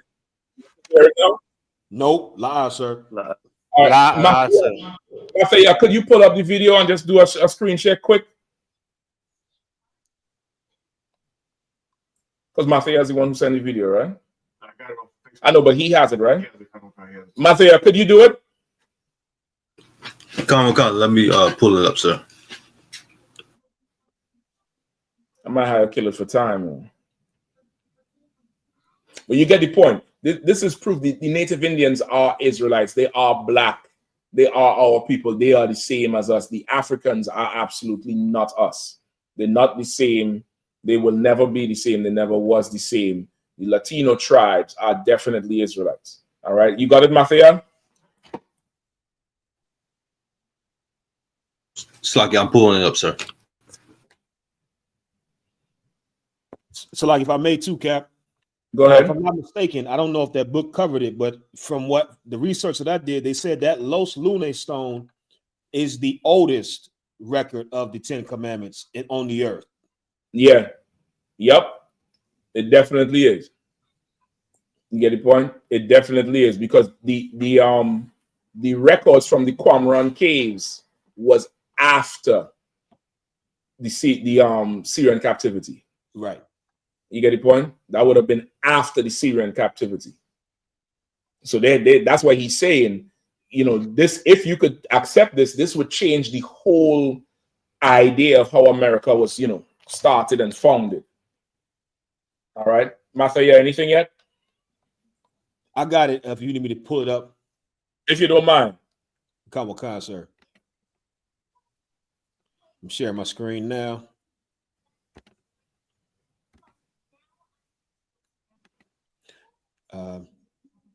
It should be right here. You can see it. You can pull it in, Bakwash? It's up, sorry. All right, let me know if you're all hearing, please. Skip the part with me talking. Just skip to go to Glenn. In 1860, Dick. Right, so this is a tape of Glenn Beck proving. This, by the way, is in inches in size. The box had been cemented shut here. This, by the way, is sitting in Ohio. Well, he opened up the box and he found a little man inside, a little black stone. They took it to scholars and they looked at it. The man seems to be carrying something, and there's writing here at first they couldn't recognize. The writing is, they thought in 1860, some sort of Hebrew. Right? They thought in 1860 it was some sort of Hebrew. They didn't even know for sure, because, of course, they think the chicken scratch that the Jewish man uses and speaks Yiddish is real Hebrew, when that's not the real Hebrew. Well, finally, about 20 years later, the text of that Hebrew is called a Syrian Hebrew. The pronunciation, the language itself is really Yiddish. It's a mixture of German and Polish. Found some rabbis living in the area, and the rabbis looked at that, and they could read it. They said it was an old kind of block Hebrew. They call it a block Hebrew, and that's the ancient Hebrew that Abraham and Moses and them used. You understand? That's what they used to speak, right? And they found this in Ohio. A block Hebrew, and it was a rendition of the 10 Commandments. In Ohio. Now, how the hell it get across from the Middle East to Ohio? The white man didn't bring that over. The native Indians did. This is another piece. Block Hebrew. They said they'd never seen anything like it. Mainstream archaeologists at the time called this a hoax. But then in 1900, or just about after 1900, in Israel, they found the same block-style Hebrew writing. Mainstream archaeologists still dismissed the findings. They found it in Israel and they found it in Ohio. But there was another stone that they found that they couldn't argue. This is the Bat Creek stone. Right, the Bat Creek It was found during the course of an official Smithsonian evacuation. The Smithsonian didn't understand the meaning of the writing on the stone. They thought it was Cherokee since it came from Cherokee. Right, they first thought this was the Cherokee language. And the Smithsonian had this stone there and they couldn't read it. So they had stocked it away. And you hear what he said. They found the stone in a Smithsonian. They thought it was Cherokee. Hold on. The meaning of the writing on the stone. They thought it was Cherokee since evacuation. During the course of an official Smithsonian evacuation. Official Smithsonian evacuation. Meaning this stone was part of their collection or part of their storage. And while evacuating the area, they took it out, right? So they couldn't read it. Of course, like the white man always do, once he don't understand something, he hypothesize about it and teach you that it's true when he just too dumb to figure it out. And they read it, they thought it was Cherokee. The Smithsonian didn't understand the meaning of the writing on the stone. They thought it was Cherokee since it came from Cherokee country. They didn't realize that it's actually Hebrew. Mm-hmm. They had published this originally upside down. They had the damn thing upside down. Meanwhile, the Israelite school at UPK, 1 West Harlem, New York, 1969, been teaching the original Hebrew. We could have read that thing for you, could have saved millions of dollars, could have give us the goddamn money. And these fools in the Smithsonian don't know what the hell they're talking about. They threw it in a box at the bottom of the Smithsonian, put it in the basement. Many years later, a scholar took it out of the box, looked at it, and went, oh my gosh, it's upside down. Oh my gosh, it's upside down. Dummy. When if you had come to all these boots. This is the devil who talking is Glenn Beck. He had a show on Fox. This is some, he used to be a famous, politician and that type of thing. And he brought it out how they've been had the thing and couldn't read it because it's considered by the earth an extinct language. They don't know about it. The Israelite school at UPK knows about it and has it and teaches it for what it is and have always maintained that this is the pure Hebrew. This is the ancient Hebrew. This is the true Hebrew, like this other anthropologist found in this book right here. And we know it. It came to the Americas because the native Indians are black people too. The Latino tribes are also black people too. They are also not the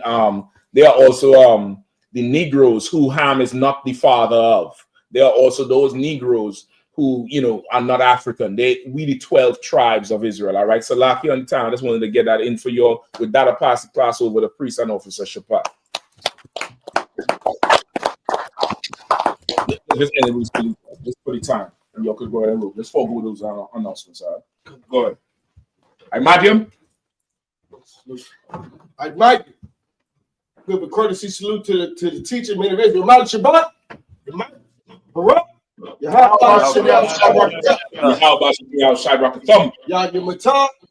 Which means it heard. Since you may stand, I might gonna give a courtesy salute to the sister, men of Israel. Mount Shabbat. I might. Correct.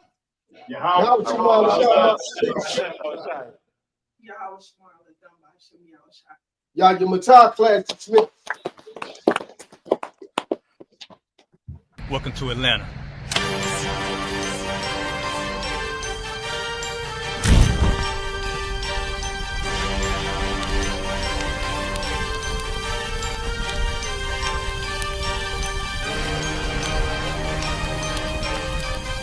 Price is Officer 5000, Jeremiah, the camp leader of Atlanta.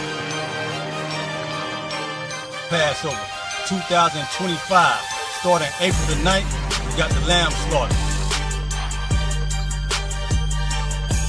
April the 10th, we got General Muhammad's class. April the 11th, we got the black party that's gonna have the Hebrew graduation. April the 12th, in Atlanta, Georgia, the 56th annual Passover, the only Passover under Commander Junior YAHANNA. Our great and holy King have honored us for turning our lives from the darkness to the light, man. There's no greater gift you can receive than to wake up to the truth and then commit your life to saving your brothers, man. Looking in their eyes and seeing their faces and seeing what they've suffered and what they've gone through and seeing the end of it, man. It is a guaranteed seat in the kingdom of heaven, man. So in the name of our King YAHANNA, we dedicate us another Passover of brothers and sisters' lives being saved. April the 13th, we got the Feast of Unleavened Bread.